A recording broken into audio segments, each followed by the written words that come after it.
Every single person I know in existence, on a personal level, taken it upon themselves to send me anything that is related to Sean Combs.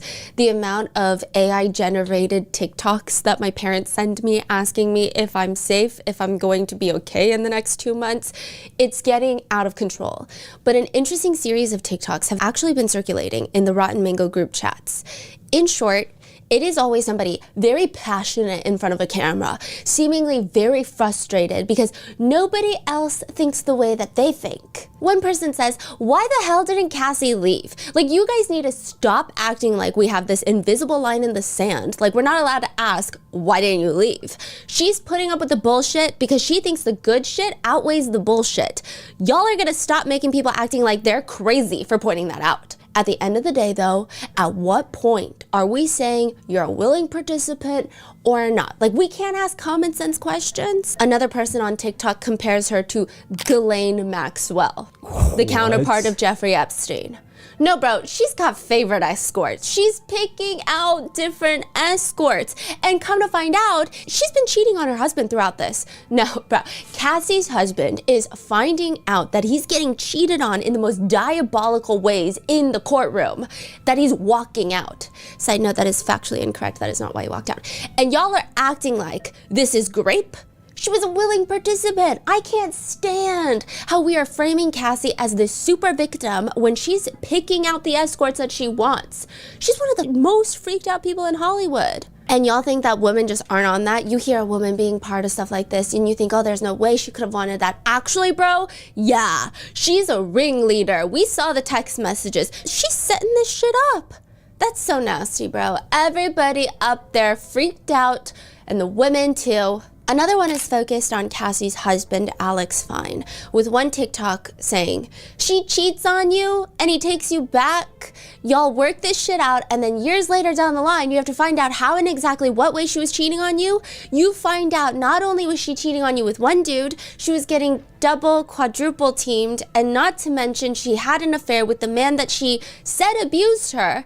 And then women on TikTok are gonna gaslight you for taking on her bullshit." That is why women don't get the respect that they beg for in society, because they don't tell the truth under any circumstances, unless it benefits them. The comments under that read, 1 billion women versus accountability. Another reads, Cassie got away, got married, and still went back to Diddy, and women are gonna keep moving the goalposts for her actions. Another says, if your girl is praising Alex Fine and saying things like every woman needs Alex Fine, you gotta run. I will say many of the comments in these videos and the videos themselves are misquoting or miscontextualizing statements and or questions from the cross-examination against Cassie Ventura. Here is a full recap on the 12-hour-long cross-examination of Cassie Ventura. I'd like to thank today's sponsors who have made it possible for Rotten Mango to support the Joyful Heart Foundation. They are working to transform society's response to SADVCA and support survivors' healings. This episode's partnerships have also made it possible to support Rotten Mango's growing team. We'd also like to thank you guys for your continued support as we work on our mission to be worthy advocates. As always, full show notes are available at rottenmangopodcast.com. A few disclaimers before we get started. Regarding content, there are themes of DV, SA, and sex trafficking. Please watch with caution. Many of the quotes and statements included have been shortened and condensed for brevity or rearranged because, I mean, if you look at the transcripts for Cassie's cross-examination, I think it's almost 1,000 pages. Okay, no, I want to say it's like a good 600 pages. It's a thick stack, and they keep jumping back and forth. The timeline was so confusing. The way that it's absorbed in court in real time was like, at certain times text messages would be brought up and I'm like, I don't even know when this text message is from. We had to re-go through all the transcript and our notes and the exhibits to be like, oh, this is when it's from. So we've kind of rearranged it in a way that makes a lot more sense. And this week's testimony was impossible to shrink into a standalone episode. So if you haven't already watched the first part of Cassie's direct, that's like her direct testimony. So go check that out. And speaking of the legality of things, Sean Combs is presumed innocent until proven guilty beyond a reasonable doubt. Everything up until this point, everything that he's been charged with are alleged crimes until a verdict is reached, which at this time of the episode, it has yet to occur.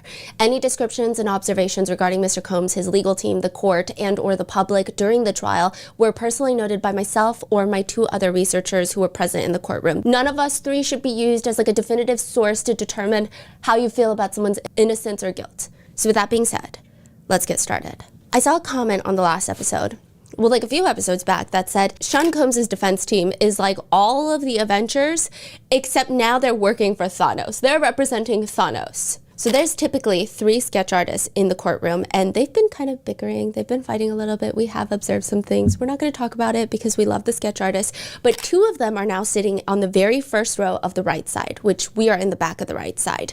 And one of them is sitting on the very first row of the left side. So practically right behind Sean Combs. And the one on the left side, I just see her grinding a piece of white chalk into the sketch. And I'm like, she's ferocious about it. I look over and it's just 3 floating orbits of white hair heads in varying degrees of white. You got Brian Steele, who's got almost a nearly full head of white hair. You've got Sean Combs, you've got Mark Agnifilo, and she's just grinding in the white chalk, making their heads even whiter than I think they are in real life.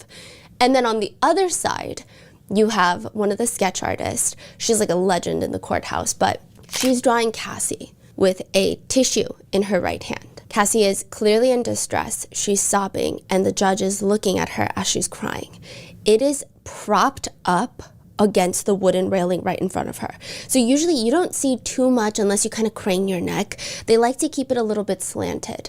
But I think she's trying to get a good overview because she has it propped up that I can see the sketch pretty clearly. Because I'm sitting behind Alex Fine, directly behind him. It's directly in his line of sight. If he were to look up, he will see Cassie, his wife, crying on the stand. And if he looks down, he will see a giant sketch of her crying. I think that the cross-examination of Cassie Ventura is, if you can even believe it, more emotional than her direct testimony. Before Cassie enters the courtroom, the energy is very interesting. There are these like 5 windows on the side of the courtroom that are massive, and the second one near the front, the curtains are clipped closed with like a giant binder clip. The courthouse, I think, spends all of their money pumping the AC. It's like negative 10 degrees in there. Cassie even mentioned that she might be a little bit chilly. The judge is always asking people if they're chilly.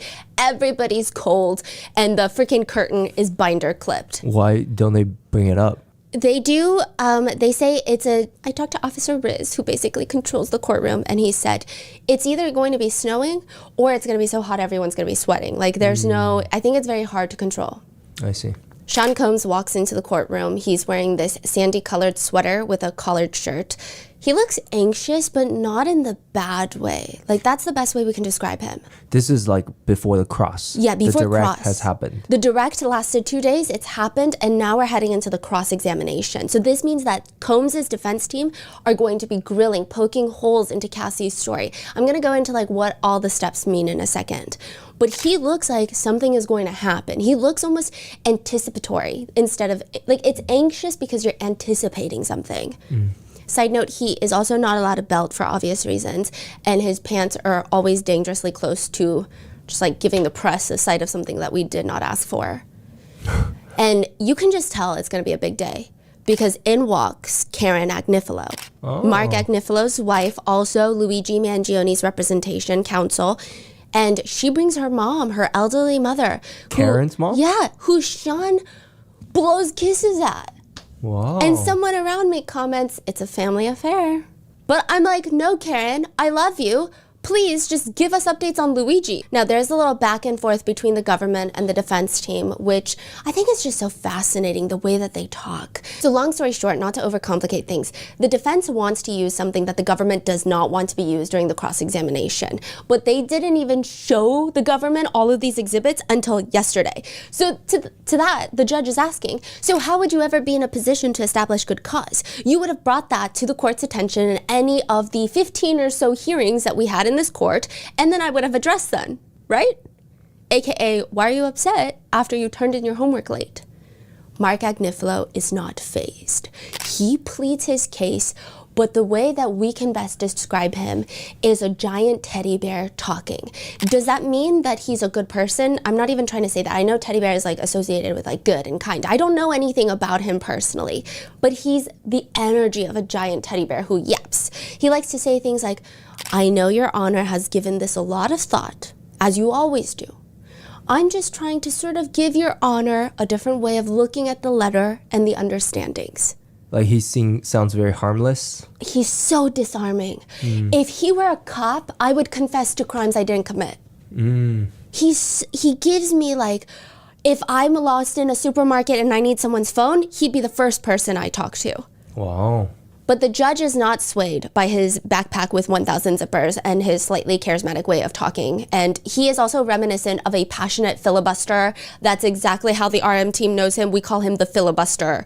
Seriously, he's Mr. Filibuster. Sometimes when I see his name pop up on the transcripts, I'm like, I remember that moment in court. I'm like, let's just flip through 10 pages because he just likes to yap. So they're arguing back and forth about these exhibits not being turned in on time. And prosecutor Comey chimes in. And every time she talks, like I said, I don't think I want to be on the receiving end of whatever she's saying.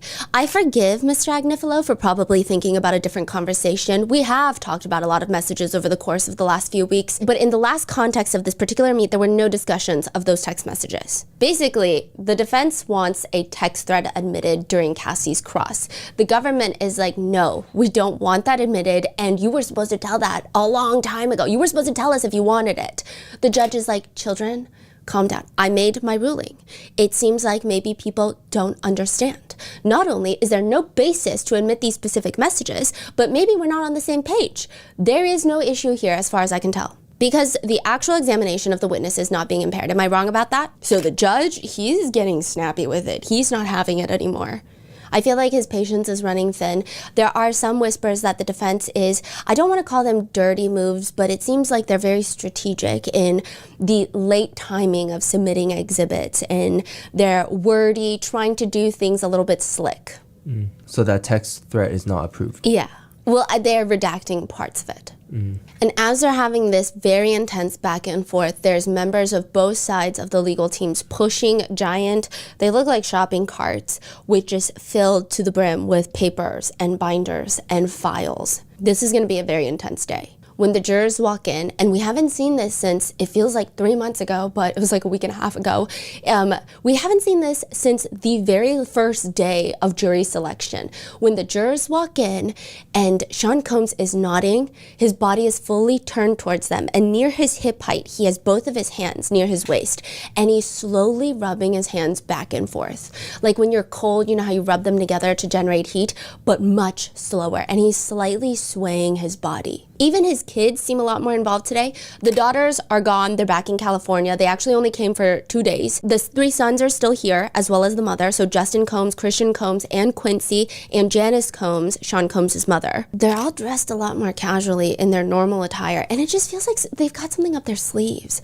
And maybe they do, because Prosecutor Slavic even tells the judge, basically, the deadline for submitting these documents, these exhibits was a month ago. The defense only submitted 4 exhibits a month ago. Okay? We probably should have raised this with the court. However, last night, right before the cross-examination this morning, they dumped 400 exhibits on the government. Some of these exhibits were incredibly long. They were documents, proposed exhibits of 100, 200 pages. Many of these documents were internally duplicative. Like, AKA just the same portions of the same emails or text threads overlapping with government exhibits, but they have to go through all of them because they have to. This sort of dump of 400 enormous duplicative documents, this is high inefficiency. The government submits there really needs to be a solution so this doesn't continue happening throughout the course of this trial. Wow.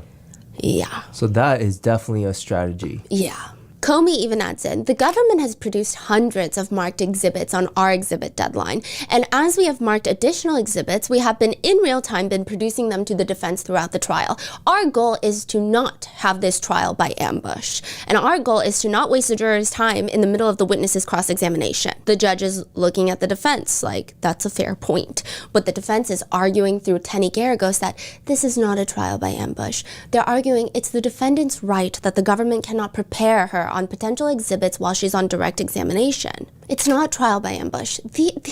These are all documents that they've seen. They have them in their possession for 8 months before we got them. So in terms of fairness argument, it's a fairness for the defendant. In terms of the government, we have gave them everything that they didn't have by our deadline. They keep going back and forth. The judge finally asked Prosecutor Comey, you've heard what they have to say. What do you want? She stands up into the mic. I want their exhibits, Your Honor, and I think they've already marked them and I would like them now. So I want their exhibits now, please. Very firm. And then the defense does something interesting. And again, I don't know if this is a strategy, but they say, oh yeah, our paralegal brought copies and they just have a giant cart full of binders for their exhibits. And Comey is immediately like, we will also ask for an electronic copy. To which the judge agrees, we are in the 21st century, so let's try to make that happen. Which one could imagine it could be the defense trying to make it harder for the prosecutors, but Tenny Garagos jokes, I do work with Mr. Agnifilo, but we are in the 21st century. And he admits I'm a little behind. It's very interesting the way that they're doing this. I see what you mean. It does seem like every single action is calculated with the intention of like delay or just complicate things, make it hard for them. Just everything is part of strategy. Exactly. And the way that Mark Agnifilo is able to talk to the judge is so fascinating because this was a conversation that's been coming up over and over again. And even the judge says, let me take a step back. Mr. Agnifilo, I thought you were going to take this off my plate. Those were the words Agnifilo told him a few days ago.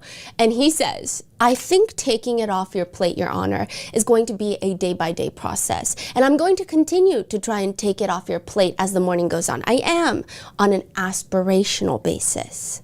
What? He says, I aspire to take it off your plate, basically. That 2 days ago, he was like, I'm going to take it off your plate, Your Honor. Don't even worry about it. And then today he said, day by day, on an aspirational basis, you know? Yeah. And what's judge's like reaction over these type of talk? Just like, what the hell is, like, you guys are wasting my time. Like, this is literally his children arguing back and forth. That's why you say his patience running thin. Oh yeah, he went from, I think he's still fair. I think he has way more patience. I was even talking to some of the people that work in the court and they were like, he's actually one of the most fair judges. Like a lot of judges won't even let both sides even plead their case like this. They'd be like, hey, shut up, I'm going to lunch. So he's very fair. However, he went from being like very, in a good mood to now he's like Logan Roy from Succession and all of his kids are arguing and it looks like he thinks they're all dumb. I don't think he thinks that, but is the feeling. When a witness is called into a courtroom, you have the direct examination. You're setting the stage. Now, Cassie Ventura is the government's witness, so the government leads the direct testimony. Then after that, you have the cross-examination. The defense or the other party will question, and the whole part of the cross-examination is to effectively discredit the witness, poke holes in their story, pick out any lies that they can see, and undermine any of their allegations.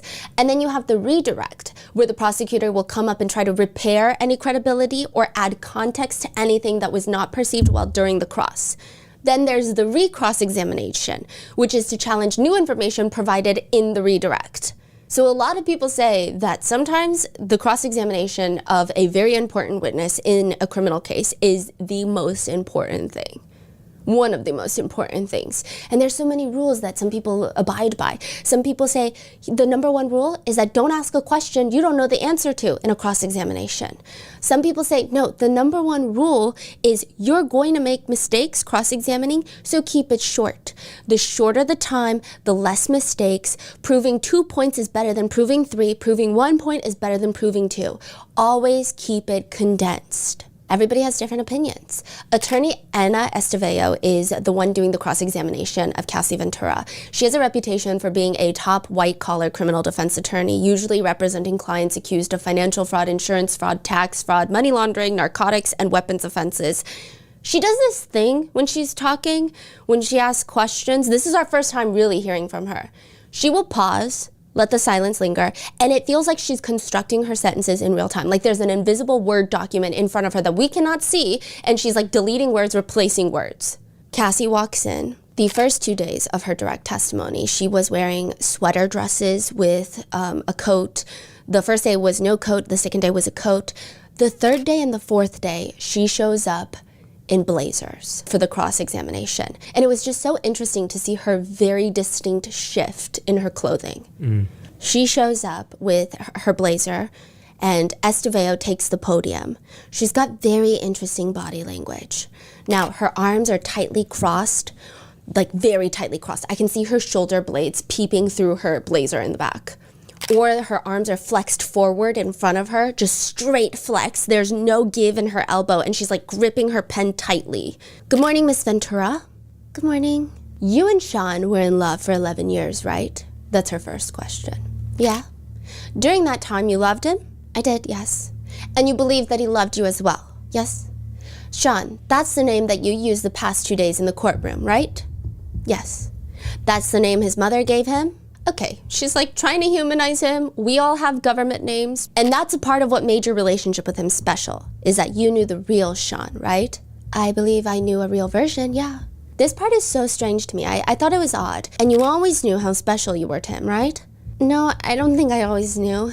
You sometimes knew. Sometimes is fair. You frequently knew. Sometimes you wanted to keep Sean's trust. Yeah, and you earned that trust.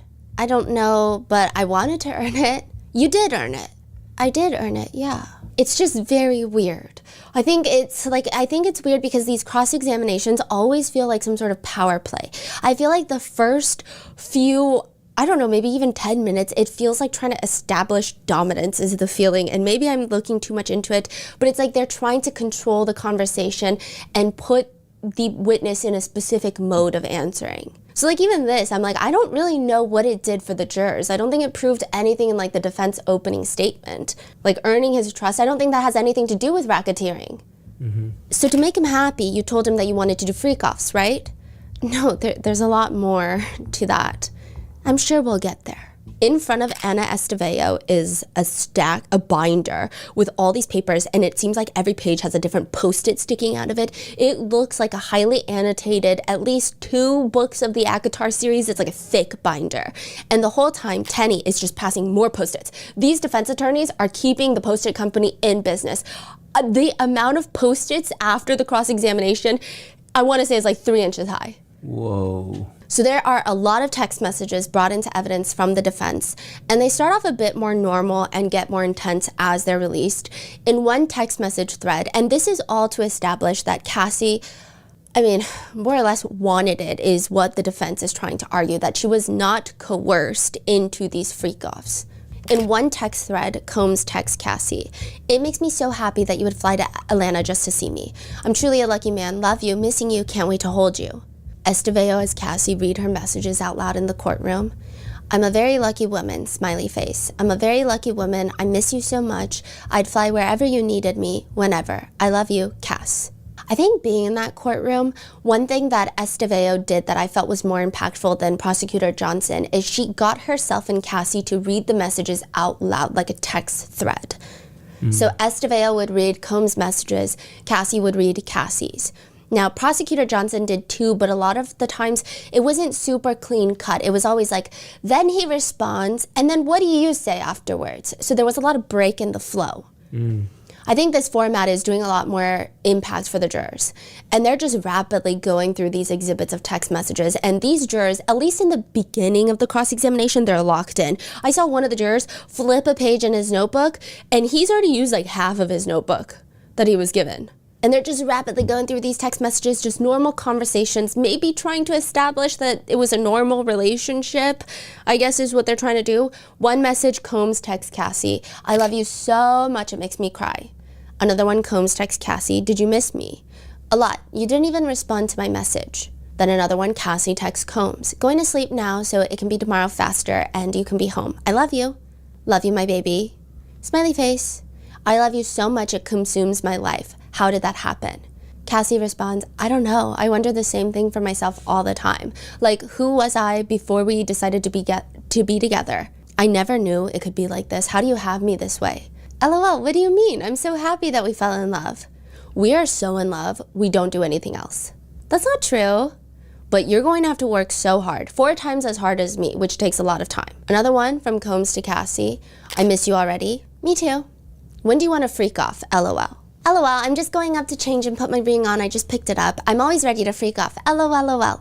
Combs, at this point, is leaning in. His body is a lot more towards Estevao and the jurors this time. When this message is read, he cocks his head to the left. Because anytime a message is read where she's initiating or responding well to a freak-off, he's like doing some sort of motion. He's always kind of pivoting towards the jurors. He's cocking his head. They continue reading these text messages. "You tell me the day. You choose." That's Sean. "It can be whenever." "Name the night." I feel like the weekend, like a Friday night, would be the best because we'd want time to recover for the work week, right? This upcoming weekend, the 8th is the only one I have until the 28th. I'm on it. LOL, okay, but if you can't, we can always do it during the week. You know, it doesn't matter to me. Estevao looks at Cassie. When you say, we know that doesn't matter to me, you're saying that you understand that Mr. Combs knows that you don't mind whether or not it's on a weekend or during the week, right? That's what it says. Okay, and then Mr. Combs says, Friday it is. I wish we could get Jules here. Cassie reads her message. LOL, maybe we could. We don't know him that well, though. You want to call him and feel him out? Yeah, I could do that. Call him now, please. Now, those are a little bit more on the tame side. There are some messages that have the internet in a bit of a tailspin. They're not read out in court, but the exhibits are displayed right on the screen for everyone to see, so they're admitted into evidence. August 7th, 2009, Cassie says that the two of them are texting about planning a freak-off. Cassie texts Combs, "Me too, I just want it to be uncontrollable. I can't wait to watch you, I want you to get real hot." She responds, "I can't wait to stare at some big black..." In another message, Combs texts Cassie, "I'm so horny I can't concentrate." She responds back, "So what do you want to do?" "I'm going to Dwayne Reed to grab candles and then going home to pack us a bag. If you want any regular clothes, by the way, or just sweats, then I can go check in, set the room up, I'll eat, take my vitamins, LOL, and get ready before I LV the house. Leave the house. Just want to know what you're thinking." It's crazy because as these text messages are being revealed in court, I think it's like you sit there and you're like logically thinking and you go, yeah, no, it makes sense. This is exactly what Cassie said in her direct testimony. And this has been her stance since even she filed her civil lawsuit. It's like the whole grooming thing. They met when she was super young, impressionable. He's got the power. She wanted to make him happy. She clearly did not want to participate in these things, but she didn't know what else to do. And that's kind of what you get in the text messages. But I think in that courtroom, the impact as they're being read out was very intense. A lot of the jurors were scribbling notes, especially when the more explicit vulgar messages came up. I don't personally think that the vulgar messages are evidence of anything, but it had such a strong shock value in that moment. Yeah. That it was just, it's hard to not feel when it feels like the whole room feels shock. Because there's like a collective energy that everybody has. And this is why I think direct and cross is so important, because I think when you go online, everyone is like, oh, the whole direct testimony was so sad. And it's like one emotion. But then when you're in that courtroom for the entirety of the 15 hours that the direct testimony is, there's so many waves of emotions. And even if you're sad, if the prosecutor is asking maybe not the right questions, it's very easy to see that jurors are falling asleep next. And then people get sad. And then people fall asleep. It's like the weirdest thing. Now, one text from 2009, Sean texts Cassie, "I'm so horny." Estevao asks her, "And you received that message, and in response, what do you say?" "Oh my God, I was about to text you the same thing." Sean responds, "How are you feeling? Talk to me. You're supposed to be seducing me all day." "LOL, I'm sorry. I'm nervous. I feel like I want to fuck." Another text thread that is exchanged between Cassie and Combs a few days before the Intercontinental Hotel incident. So this is them preparing for a freak-off in the Intercontinental. What? Cassie messages Combs, "I want to spend time with my baby." "Okay, well, let me know either way so I can plan my night. Love you so much. You look so sexy today." "Hello? Well, hit me when you have time." "Thank you, baby. I love you so much, and you look so sexy today. So what are you planning to do so I can plan the rest of my night?" "Baby, I want to FO so bad, but I don't want to fuck myself up. What am I to do?" After the messages are read out loud, Estevao lets it sink in for a second. So at this point, this is the 5th text message to him suggesting that you guys get together, right? "Sure, yeah." And after he was asking you multiple times what you wanted to do, it was up to you, right? "Yeah." And he again says, "What would you want to do?" Right? And then you say, "I don't want you thinking I don't want to," right? So after this, she's like, "I don't want you to think that I don't want to FO." "Yeah." As in, you don't want him to think that you don't want to have a freak off. "Correct, because he's been asking me over and over again." After you have asked him over and over again. "Yeah, I guess. It's just like, you know, when you're with somebody, you know how they speak and you know what they mean when they text certain things. It's like that. Estevao mentions that Sean texts back, "Thanks, babe. I love you. You look beautiful. Proud of you. Have a great day." And then no response. What are you doing? I just got out of a spiritual therapy session. What are your plans? With the messages up, Estevao says, because at this point, he's asking you what you want to do, right? Because at this point, you have proposed a number of things. You've proposed a freak off. You've proposed going out with your girlfriends. You've proposed just being you. I'm assuming that means staying in, right? This is the message at the top where you say, baby, I want to FO so bad, but I don't want to fuck myself up. What am I to do, right? Yep. And this is the one that you were asked about in your direct testimony, right? Yes. And this is the one when you were asked why you sent this message, right? You said you were doing damage control because you didn't want him to ruin your movie premiere. Because remember, after the Intercontinental Hotel incident, she's got a movie premiere where she had to put a lot of makeup on. And that's the same one where she's like asked about, oh, how was your chemistry with your co-star? And she's like, he's a friend, he's a great friend. And that Terrence had great hygiene because this kiss. You guys kissed. Terrence was cool. Terrence was fine. Out there for the ladies, like Terrence is fine. Playing his love interest. I mean, you guys definitely were believable as, you know, a couple of sorts. I don't want to give too much away. No, you know, we're friends at the end of the day. And that is very awkward when you're just friends with somebody and you're not in love. But we're comfortable with each other. So it was cool and it was easy. And he's just been such a supportive person in the whole making of this situation. So. And at that point, Mr. Combs has sent you a number of loving messages, right? Right. And he's participated in a promotional event for your movie, right? A luncheon. I think he just came, but yeah, he came. That went smoothly, right? Sure.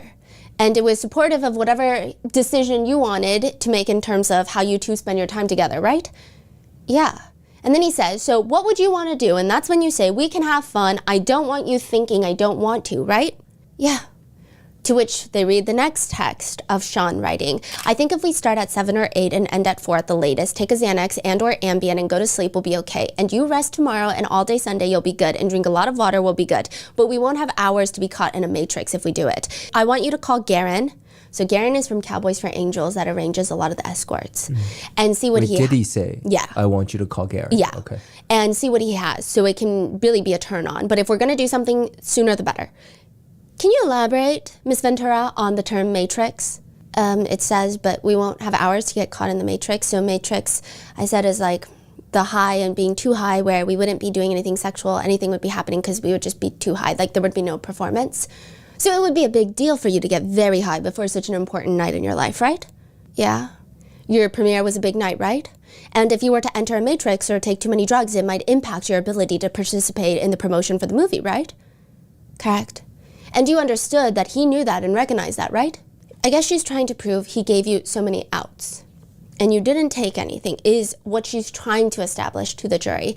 When I say the defense is trying to establish, I'm not saying that's a fact. I'm saying this is their point that they're trying to make. Later, the text messages show that Combs is asking a ton of questions, and Cassie's not responding. He says, chill with your friends, I'm gonna check you later, I tried. Wait. Yeah. What? He's like texting about the night and she's not responding. He's like, okay, well, why aren't you talking to me about Garen, I guess? Yeah. And then he's like, chill with your friends. I'll check you later. I tried. Like the I tried honestly feels kind of passive aggressive. To which Cassie responds, I said, let's have fun. You're tripping and reaching and that's not cool. This is a big moment for me and it feels like it's spoiled now. Because it's like now he's just getting upset. Yeah. Combs says, call Garen. Can you do that? And go get your stuff, right? Where do you want to stay? Can you see who Garen has? Hello? Yo, I hate when we're in the middle of texting and you just stop. She responds, I'm waiting for him to hit me back. He didn't answer. Are you headed home? Where are you at? Can we do it at your house? Hello? Talk to you later. Gonna go into this meeting. Carrie is here. We can't do it at my house. About to head home now. I got Intercontinental. Did you call Garen? Hit me back. Is Garen the one at the Intercontinental Hotel? No, it was Jules. So Garen is the one that is just sending people. Oh. I'm imagining that he's going to be either a government witness or he's going to be subpoenaed. Wow, okay. Now, Cassie sends a picture of people Garen has for them that are discreet. That's the word used. Combs doesn't respond, to which she texts, you hate when I stop responding, but now that's what you're doing. Can we get the other guys? You really want to bring another random into our situation? Estevao points out that the two of them go back and forth discussing which guys to invite. So this is like the beginning, that one TikToker that's like, she's choosing and picking her escorts. The way it happens, it's more so, she's not like picking and choosing. She's not like, ooh, that one looks hot, that one looks great. It's more like, I've never met these people, I'm not really comfortable. Yeah. Like this person gives me weird vibes. If I have to choose, I'd rather choose Jules, who I feel safer with. That's kind of been her whole energy throughout the entire testimony. That's it. That's what they're referring to? Yeah. Wow. Because I was like, I'm telling you, if you see the state of the desk over there, like my researchers and I are flipping through transcript pages. Like this doesn't even make sense. Mm-hmm. Cassie is being a bit stressed about this stranger coming, and she just doesn't want a random person. I'll be right over there. Let's just start the energy fresh, is what Cassie says. I had such a great day, and I intend on keeping it that way. Estevao looks over the podium. When you say you were intending on keeping it that way, that included participation in this freak-off that you're planning, right? So she's saying you intend on keeping a good day. A freak-off is a good day. Another message Cassie sends read, I'm not in a combative place. I've just been people-pleasing all day, and I just need relaxed fun. By saying you just need relaxed fun, you're referring to the anticipated freak-off, right? Not necessarily. I felt like for me it was more about the high and hanging out with Sean. Eventually she sends another text of like, no crazy shit. She doesn't want crazy shit because her energy is good. She wants to keep it a good day. She's got a movie premiere. So she just writes no crazy shit. To which Combs responds, all good. You just don't hear how you be talking. So this goes back to her direct where she talks about how he loves saying things like, watch your face, watch your words. Yeah. In another text thread, it's Combs texting Cassie, you know we have to have a proper FO without no K, ketamine. I need to get it out of my head. I hate ketamine. So you let me know when. Please don't be mad and think that's all I want to do. It's just the K. A successful FO is when we remember and don't be fiending to do it the right way again. I won't bring it up again until you're in that mood and I'll fly Dave in. Cassie responds, I'm fine, just trying to get my life back organized. Yeah, I know, right? I'm sorry. I feel like it's my fault that we rush back into shit. I'm praying on us. Love is so hard sometimes. We both got to get back on track or we'll never get shit done. I want you to know that I realize what's going on. We're at a great place. Let's give things time to breathe in a positive light. I need to get the songs for Epic. Send me all the songs that you have on a flash drive when you're ready. I'll send Dave to get so I can get that done, and I'm coming up with a management solution. Anything else you want me to work on, please send. I'm going to my therapist today. Love you so much. Always will. They're trying to argue some of the same text messages are being used where Cassie in the direct is like, yeah, I didn't want to. I was just scared, so this was my reaction. In the cross, they're basically saying, look, you want to. Look at this. Like, you guys are having in-depth conversations about the freak-offs. In another message that was brought up, Cassie had texted Combs that she wants to talk to him about something. And he's like, is it going to stress me out? Do you remember that text? He's like, what is it about? Freak-off. It can wait. It's not a big deal. Now you don't want to do it anymore. I already know. You're so predictable. Really? Okay, since that's definitely what it is. We'll leave it at that since I'm so predictable. Wait, have a good night. Sean Combs say, freak off. You don't want to do it anymore. You are so predictable. Yes. Meaning Sean Combs like, okay, you've done this 1,000 times. You don't want to do the freak off anymore. Like, I can already see it. The fact that he already knew what was coming is very interesting. Yeah, that's yeah. okay. But the defense is like, she says, okay, I mean, I'll leave it at that. Good night. He says, whatever, baby. I'm not going to play no games with you, and you ain't going to keep shutting me down. Estevao looks at Cassie. You testified on direct that you were going to tell him that you didn't want to do freak-offs anymore. But you didn't tell him that because you didn't want him to be upset, right? I saw his reaction, and yeah. And I will say, I was getting very lost in the timelines that were jumping around, so I felt like they were slightly rearranging timelines in a way that made the most sense for the defense. That was the feeling I got, because we would jump from like 2008 to 2018 to 2012, and there would just be like one line of like, this message is from this date. Oh. So we actually go on to the next defense exhibit, which is from one day before the previous messages, and it reads, from Sean to Cassie. And baby, we really need to do some soul searching this time. We gotta figure out a plan to get us back on point. Think about it. Definitely. What do you feel about where we're at? What do you feel about us? I think it's more than missing you. I'm talking about us. I know, I'm the happiest when I can feel your love, and I haven't felt it lately because I know that you don't really want to be around me. I know that I need to work on being nicer, less moody, and more like your woman. I just think that things haven't been able to turn around because we haven't given it any time to breathe. We just keep getting pushed backwards. I believe that our love has no bounds. I'm 150% sure that you're the man that I want to be with, and I want to be that woman for you too. Yeah, that's probably, you don't know how much it is to be Ruth you. I think he means with you. You're insecure and you don't know what it takes to take care of me. I over so much, but like, I think he's trying to say, I still love you. I don't know. His texting is like kind of the most insane thing ever. I just know that I love you and I'm trying. So it sounds like they're on the phone briefly before Cassie texts back. Freak off with a girl. Like, she just texts him back. So Freak off with the girl. That's it. Yeah. What makes you want to do that? Estevao is trying to establish that the day before she was asking for a freak off with the girl. And then the next day she states in her direct that she was going to tell him that she no longer wants to do FOs, period. So she's trying to establish it's a little bit weird. And then she just keeps moving on. Now, Cassie, at one point, she does get frustrated during the cross testimony because she's like, am I allowed to, like, say something? And then they're like, no, just, like, answer the questions, because she's not allowed to. She doesn't really have time to be able to explain much. Yeah.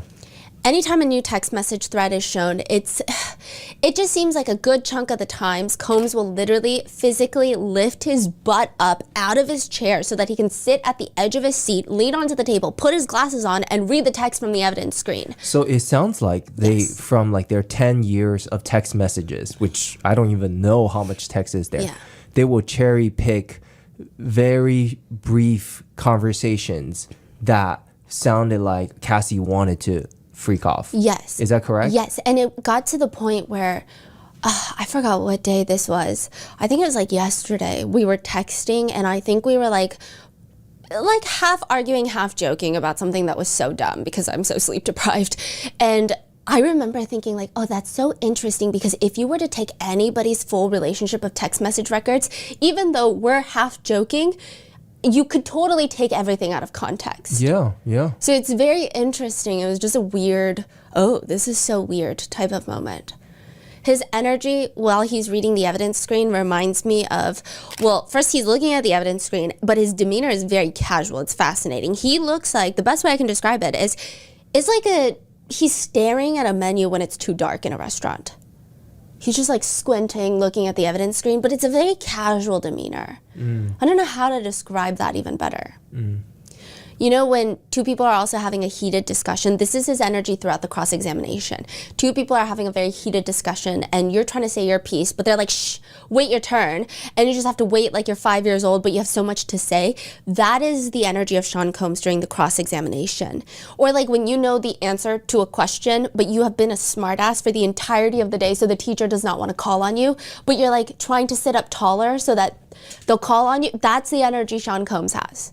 This is vastly, worlds of a difference from the past 2 days that Cassie has been direct testifying. Even during the cross-examination on the first two witnesses, the security guard, the male escort, I mean, albeit there were much, much less critical cross-examinations. Other than Combs looking at Donaldson with the eyes of what I felt like was like, hello, what are we paying you for? He was not nearly as involved. This time, he seems, dare I say, excited. Butt off the chair. He's very expressive. Even his kids. There will be short moments where the judge is on sidebar with the attorneys. Sidebar, they play the white noise machine. You're not allowed to talk. The judge is still on the bench. Like, Officer Riz, he's kind, but he's fair. He'll be like, hey, you, no talking, right? The kids, they're like smiling. They're giggling like the teacher just stepped out of the room. And then eventually Sean Combs will look back at his three sons and they're smiling and nodding at each other. And I know a lot of you guys said that I do not have the faculties to interpret those nods, but this one was very interesting. Other points of the cross-examination, Combs is sitting in between. So this is very interesting. So I thought he was going to be on a full like female-led table. He's actually back to most of the original seating. So it's Tenny Garagos, who's constantly passing Post-its to Estevao. Then you have Mark Agnifilo, who's sitting right next to Sean. Then right next to him is Brian Steele, and then Alexandra Shapiro. Now, Mark Agnifilo and Sean are sitting like two guys in a boardroom watching an intern give a presentation. I don't know who the intern is in this scenario. I don't think it's Estevao. Maybe it's more Cassie. Maybe no one. It's just like, that's the best way I can describe the energy. It's like they're leaned back in that boardroom CEO demeanor, and they look slightly amused. Like they're not laughing or smirking, but they don't look that tense or stressed. So they go back and forth between these vibes. Meanwhile, Brian Steele looks very stressed. He looks like he's being held hostage. He looks like he misses Young Thug. There is this very awkward moment during a recess where everyone walks back in and Cassie's husband walks in and appears that, so my researcher and I both clocked it, him and Sean Combs make prolonged eye contact. Wait. Alex fine, and Sean Combs make prolonged eye contact, I would even consider it glaring. And so much is said through that look, nothing great. But immediately after, Brian Steele and Mark Agnifilo start comforting Sean Combs like he just saw the boogeyman. And my researcher... In what way? Like patting his back, like talking to... Almost like they're giving him a pep talk. They're both leaned into the sides of his face like, it's okay. Like, that's the vibe. I don't know if they said it's okay, but that's the vibe. Huh. So they saw the exchange of the look. Okay. And they're both like comforting him. Like he just saw the boogeyman. That's the feeling. Like they're really comforting him. I've never seen them comfort him like this. They'll hug, they'll like tap each other on the back. But this was like calming someone down, comforting. I don't know. It was weird. It was weird. Now, there were moments where I think the defense were trying to prove a lot of points. But it really depends on how the jurors are receiving this information. It's hard to say because I do think there is a small discrepancy between what the internet thinks and maybe what the jurors think. The jurors, a lot of them have poker face, but there will be times where I feel like they are not responding the way the internet is responding. Okay. To some things that are said. Such as? I think a lot of the text messages did not sit well with some of the jurors is the feeling I got. I really have no way to prove it. It's just like a intuitive feeling that my researchers and I felt. It would be like moments where a vulgar text message would be shown. It would not be read out, but then you would see like a juror look at the screen and then kind of eyebrows raised and start writing in their notebook. So it's like, Yeah. It's a small thing, but collectively over time, what's happening, right? Estevao asks Cassie, it was a very different relationship from any other relationship that you've had before, right? It was exciting. It was much different. It was passionate. There was passion, yes. And it opened up your world tremendously, right? Cassie gets quiet. She kind of cocks her head to the side. She purses her lips like, wait, what does that even mean? There's not really a yes or no answer to that one for me. Did it open up your world? In a different way, yeah, I'll say that. The defense pulls up an exhibit, a text message from October 14th, 2007. Estevao mentions, can you read from this or would you prefer if I read it? You can read it, I can read it. It's kind of making me giggle because it's from 2007. I know, we're taking you back. You can do it though. Estevao starts reading Cassie's message out loud. We've only really had 1 week of each other just together, and I can say that it's been the best and worst. I've never felt so loved, safe, and empowered since we've come together. When I'm with you, I feel like I'm your woman and no one else's. I feel protected when I'm in your arms and so comfortable that I can sleep and not worry about anything. You are one of the sweetest, most sincere people I've met in a long time, and I cannot express enough how grateful I am that you've chosen to be a part of my life.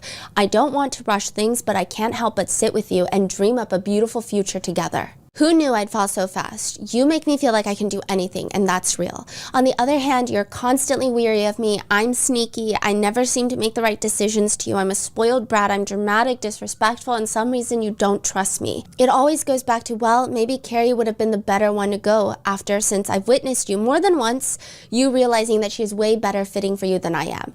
Carrie Morgan being Cassie's best friend of 17 years that she no longer talks to, that was also subpoenaed to be on the stand. Wait, she's saying maybe Carrie is a better fit for you? Yeah, because she's saying, I've witnessed you more than once realizing that she's way better fit for you than I am. It's hard for me to handle that as I feel like I've given so much of myself in this short time, but whatever, I can take it. I'm guessing there will always be something negative. I don't know, I really don't. I'm hurt that you think that I'm a malicious person. The dinner I went to last night was definitely bad timing, but it had been planned before all the drama things had to be handled. Just like how you have to handle your business. I never step on your toes when it comes to handling yours. I'm about to get on this plane and I'm sad, mad, frustrated, and hurt that you just don't feel like I'm the right one. I really do love you and I hope to just be able to learn what it is you want in a woman and give it to you. You're very important, and I hope you know that. Cass. There's a lot in this message, right, Miss Ventura? There sure is, yeah. Cassie says reading this feels like, I don't know, just like reading it like a journal entry. This message suggests that you are hoping to have more of a relationship with Mr. Combs, right? Yeah. You're dreaming up a beautiful future together, right? Uh-huh. Estevao then brings up the fact that Cassie was dating another producer prior to dating Combs, which the sentiment being, okay, the defense is trying to perhaps inconspicuously try to make the jurors feel like Cassie is someone who dates with opportunity. So you just said that prior to your relationship with Mr. Combs, you were in a relationship with Mr. Leslie, right? And how much older than you was Mr. Leslie? I believe 10 years older. When did you start dating him? When I was 19, 18, 19? And it was relatively serious? Yeah. In fact, I think you had the tattoo of his initials on your body, right? So because you spent 3 years with Mr. Leslie, when you started dating Mr. Combs, it was not the first time you had been dating an older man, right? Second, but yeah. In another message, Estevao is trying to prove that Cassie loves freak-offs, with Cassie texting Combs, "I miss you," and then sending a very explicit message. And "I miss our love sessions in the afternoon." And when you're referring to love sessions in the afternoon, you're referring to freak-offs, right? I don't know in this message, but they keep reading the messages. At the bottom, Mr. Combs says, "You up? Want to have some freak fun in the afternoon, smiley face? Are you horny or sleepy? We can sleep or make love today." You respond, "I'm both, LOL. I thought we were going to lay up and spend time, but you want to just come here so we can talk in person? I was thinking I wasn't going to see you until tomorrow. I had stuff planned for the day, but I'm good to cancel." Cassie says she doesn't remember this conversation at all, but continuing on, another thread where Cassie texts Combs, "I'm just going to lay by the pool for some fun if it's cool. Wish we could have FO'd before you left. My period is over. Sad face." Estevao continues, "On that page, Mr. Combs is not initiating the freak-off conversation, right?" "No, not in that one." Later, Cassie mentions that sometimes if she had a big event coming up, like her movie premiere, she would offer a freak-off as pre-damage control.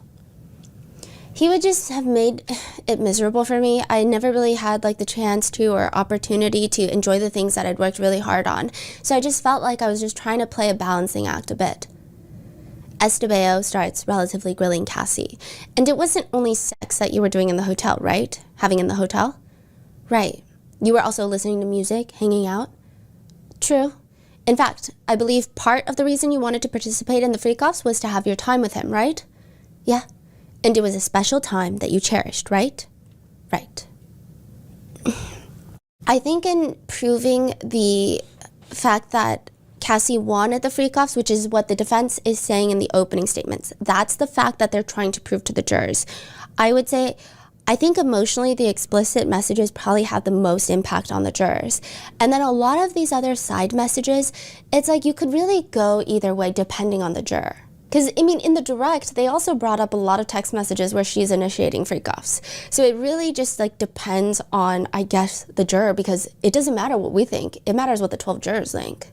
A big point of contention that was mentioned in the defense opening statement as well was the fact that the freak-off videos that the government got possession of, they received through Cassie's computers and her electronics, not Sean Combs's, insinuating that she had the power, that she was the one in the control. She did not fear blackmail because she was in possession of said blackmail. Cassie texts Combs, "I just deleted our little video off this camera. It was so dope." He says, "I'ma do it again." Estevao looks at Cassie. "Does that suggest to you that he was referring to taking another video with you?" "I would think so. I just don't know what we're talking about exactly." I will say in court, it just feels like they're constantly showing her 5 million things to refresh her memory that we're not allowed to see. So the jurors don't see it either. They're not entered as evidence. So what are they showing them? Text messages? Yeah, they're just showing Cassie a bunch of things. She has to sit there and read through a bunch of things. And then they're like, "Do you remember that day?" It was just not well prepared is the feeling. I don't know. She's going through text messages, not in any sort of chronological order. At one point, she's confused about the timeline. She's getting very frustrated with this timeline because they just keep grilling her on questions. And she's like, "I don't even know when this is from. I don't even know what we're talking about." Yeah. Estevao continues about the videos. Do you think that Yes. is a strategy or no? I think so, because when she does say, like, "I don't remember this," I do think that some jurors could perceive it as she doesn't remember it because it doesn't look good for her. Oh, I see. Was the feeling that I got from just observing the jurors. I don't know. I can't read minds. It was Yeah. the feeling. Yeah. Sounds like she's trying to maybe potentially evading this. Yeah, like I don't know why I Question. sent that, you know, but it's like, to me, I don't know if it's like the previous biases that we have, but it's like, I'm like, I genuinely, she's flipping through so many papers, I would be confused as well. Yeah. But Estevao continues about the videos. And going back to the videos, you testified on direct about deleting videos that were in your possession, right? Yes. And by recording them on your devices, it gave you the capability of deleting them, right? If I saw them, yes. And at a certain point in your relationship, you insisted on recording them on your device so that you could delete them, right? No. Would you want to record them on your device so you could delete them? I didn't want them to be recorded at all. If they were going to be recorded, you'd prefer they would be on your device. I don't know. Estevao also points out a text thread of them talking about an FO for later that night, which Combs texts asking, "Can we kiss tonight?" a lot. To which Cassie responds, yes, which goes back to her direct. She said she hated kissing during freak-offs. He says, "What are you doing? Where are you at?" "At Hustler, about to check out, trying to find something to impress you. LOL, you?" "Great, go to hotel." "Okay, how long you think you're gonna be?" To which Estevao asks Cassie, and in this exchange so far, you have not said no, right? Correct. The next important part of the text is brought up. Estevao is asking Cassie what she responds next. And she says, "Shit, I left the iPad, should I go get it?" Estevao asks, "When you say you left the iPad, that meant you previously had possession of the iPad and had left it wherever you left it." "Yeah, I just don't know whose iPad it was." "So it had been in your possession, right?" "Yes." Combs appears to love this line of questioning because he's like bopping. He's like nodding his head along to it. "And you told him that you left the iPad because you knew that he would want it for the freak-off, right?" "Yes. And it was anticipated that that iPad would be used for some sort of recording for the freak-off, right?" "In 2017, yes. And you asked him if you should go get it, right?" "I did. And he says, yeah, fuck, right?" "Yes." They read the next message where Cassie says, "Okay, I will run there. Sorry, I had it hidden so I forgot to grab it." In the same text message exchange from 2017, Combs asks Cassie if she wants pizza, to which she responds, "Almost there, I'm good I think, maybe a slice, I'm too excited." Estevao questions her. "That's referring to the freak-off that you were about to attend, correct?" "In my mind, I probably would have been excited to see him and have fun with him. But the words you texted him were, 'I'm so excited,' right?" I'm too excited, excuse me. And this was after a discussion about negotiating supplies and logistics for a freak-off, correct?" "Yes, thank you." So they're trying to prove she had access to the blackmail material that she was supposedly very scared of. They're trying to argue that she initiated and never said no to the freak-offs. And now they're trying to bring in jealousy, which was a huge part of their defense opening statement. They were saying even a lot of the violence and the toxic relationship between Sean Combs and a lot of his, they say like girlfriends and romantic partners, prosecutors say victims, right, is through drug usage and jealousy.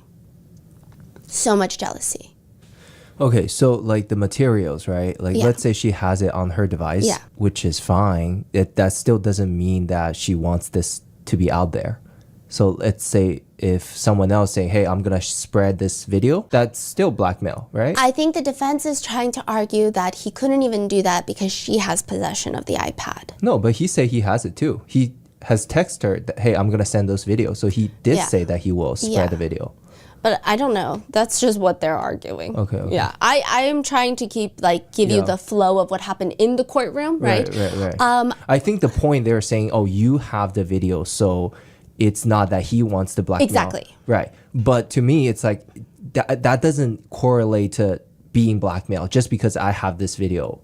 Yeah, but also I think another thing to consider. Or even if I have this video and let's say I share with you as a boyfriend or girlfriend, still I can be blackmailed, right? Yes, and additionally, I think it's very pertinent to consider the idea that a lot of celebrities, even like Jennifer Lawrence, for example, her iCloud was hacked. So I think there is a strong level of paranoia that even if you think that you have the only copy of something, I mean, I think you could easily be blackmailed, especially at that level where he presumably has a lot of power. I just don't know. I think as a woman, it's kind of hard to see Estevao's points with certain things. Because it's kind of like, like I get that this is what the defense is going for, but also as a woman, it's like, I think a lot of women in the gallery of the courtroom likely felt the same way as the whispers in the hallways I felt. It's like, yeah, legally, we don't really know because we're not attorneys. The jurors have different perceptions, but as a woman, it's like so many people could relate to those feelings of anxiety. Yeah.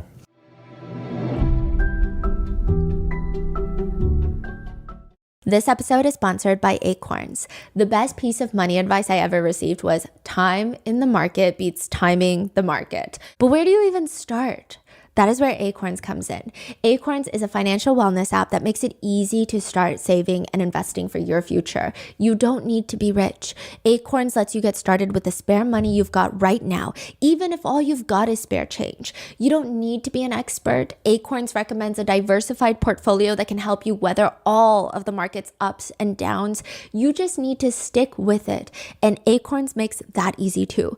Acorns automatically invests your money, giving it a chance to grow with time. Sign up now and join the over 14 million all-time customers who have already saved and invested over $25 billion with Acorns. Head to acorns.com/rotten or download the Acorns app to get started. Paid client endorsement. Compensation provides incentive to positively promote Acorns. Tier 4 compensation provided. Investing involves risks. Acorns Advisors LLC, an SEC registered investment advisor. View important disclosures at acorns.com/rotten.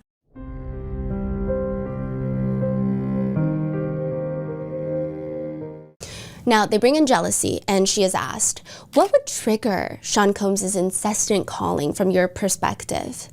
It could just be anything from not telling him where I was, many things, just angry with me about anything. Why do you think that he was concerned when he didn't know where you were? I think because he would assume I was cheating, but I don't know.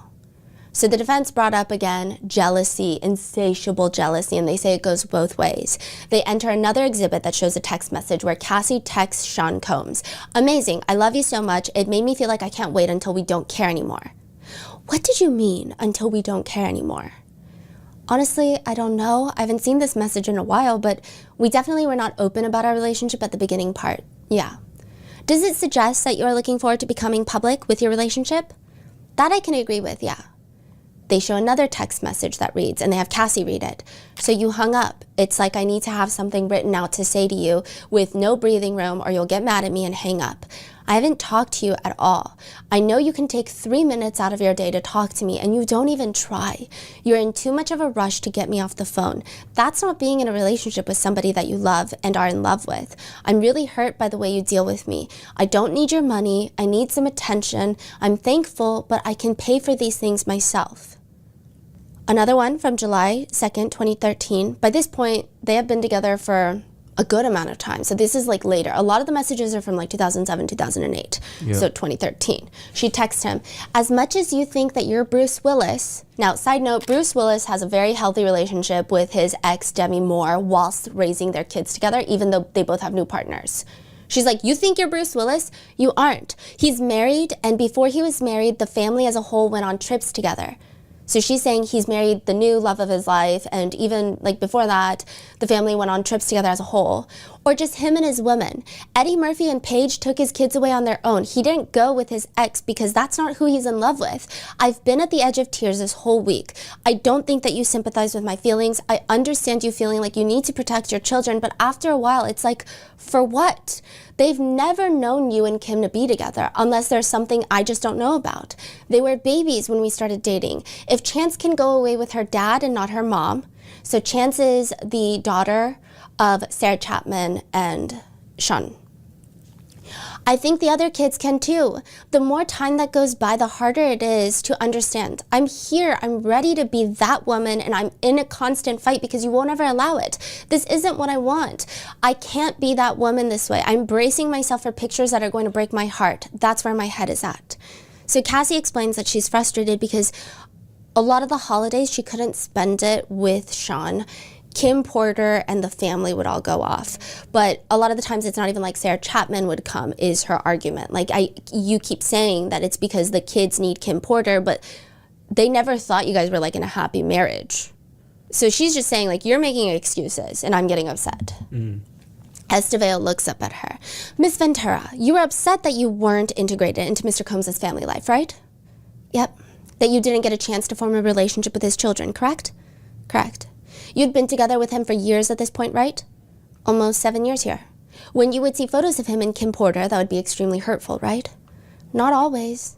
If you saw them on social media when he was on vacation with Kim and his kids together, that was a little heartbreaking, right? It could be. You just didn't want to be a part of his sexual fantasy, right? Because, you know, there's this point of, I feel like I'm just for freak-offs. Right? Mr. Combs texts back, "Man, I'm going to spend time with my kids. I'm sorry you feel that way. I won't let no pictures be taken." She responds, "Well, I hope that you enjoy the kids. I don't trust that after the type of sexual relationship you've had with me, you had with her and have in the recent past. Today I texted you that I wish we could have FO'd before you left, by the way." I think this part is just sad, but all good. That was what I didn't get to say. I'm done venting. Thank you for hearing me out somewhat. Hope you don't shut your phone down like you said you were going to. That would really break my heart. I won't. And you still have no response to what I said about an FO? I think this has been interpreted some different ways. Some netizens feel like it's her initiating an FO and like using it as her own power play. A lot of other netizens think this is just really sad. It's clear that she knows that's what he wants to use her for. And in these moments where she's expressing sadness, she pulls back so quickly. She doesn't even double down. She's like, "By the way, if you're interested," so it's been interpreted differently depending on who the person is. Another text message chain reads, Combs starts off by first saying, "The things I want to do for you and to you, I want to be nasty for you. I want to do what you want me to do. I want to make you finish more than you've ever finished. I want you to feel safe to let go." The pause is in the courtroom. Can you begin reading your response, Miss Ventura? We'll take it one line at a time. When was this text from? Do you remember? Probably like 2012, I want to say. Okay. Can you begin reading line by line? "I like that, I want it, and I want to give you the same. I just think that I have to trust you beyond just being sexual. Do you know what I mean? In order for me to be more open with the things we do in bed, I need to feel safe, like home, like this is my husband, and this is the only man that will ever see this aggressive sexual side of me." I will say that Esteveo does a relatively good job at incorporating pauses. Again, sometimes it's to craft her next question. Other times it feels like it's intentionally done to let some of these messages sit with the jurors. Now, Esteveo asks, "Does this reflect a communication between you and Mr. Combs that you want him to be the only one that he's doing these things with?" Withdrawn. She withdraws her own question. And then she asks, "It reflects that your acceptance of doing freak-offs with him is that it's like home. This is my husband, and this is the only man that will ever have this aggressive sexual side of me, right? Am I reading that correctly?" Prosecutor Johnson leans in. Objection. Sustained, which means rephrase your question or move on. Sustained means that's not a good question. Overruled means you can re-ask that question and it should be answered. Esteveo has Cassie read the rest of the message while she reads it to the court. "The last time was a mistake, but since has made me feel a little dirty and grimy as opposed to sensual and spontaneous. That's the only reason why I go back and forth in my mind with wanting and not wanting to do it. When we used to freak off when we were so in love, there were no questions asked. It felt right, like it literally made sense for the next step of our sex life together. I get nervous that I'm becoming the girlfriend that you get your fantasies off with, and that's that. I don't get the other part anymore, at least."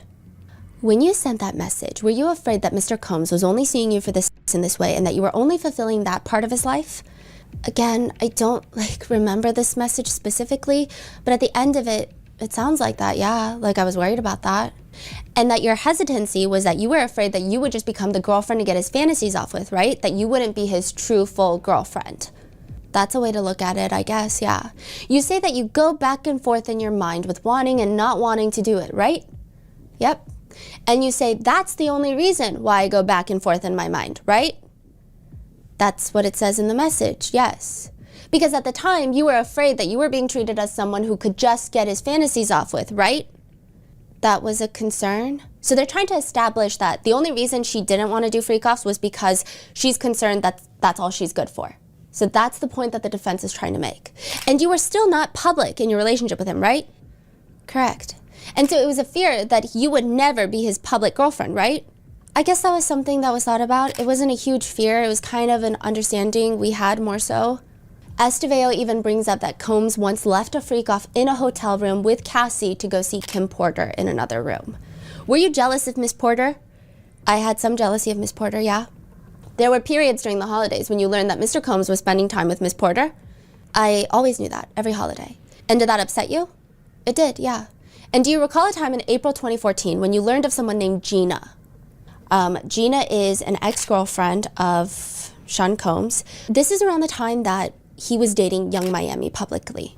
And there was a lot of back and forth between the two of them where Gina would Snapchat or Instagram story Sean Combs in her house, and then Young Miami was making fun of the fact that maybe Sean Combs is paying her rent but she still has carpet in her house, and there was a lot of like little drama. But I think the biggest takeaway was Gina at one point did go onto a podcast to allege that Sean Combs was incredibly violent with her and that he forced her to terminate pregnancies as well. He was like mentally, emotionally, and physically abusing me. And you mind telling me what happened with that pregnancy? He was like, "You're gonna get an abortion, right?" And then he offered me $50,000 to get rid of it, but I turned it down. So Gina does come up a lot in this. When Gina comes up, the way that Combs is sitting is like a teacher's pet. Like, I want to answer the question. Like, pick me vibes. Yes. Cassie says she found out through social media. And what was your reaction to that?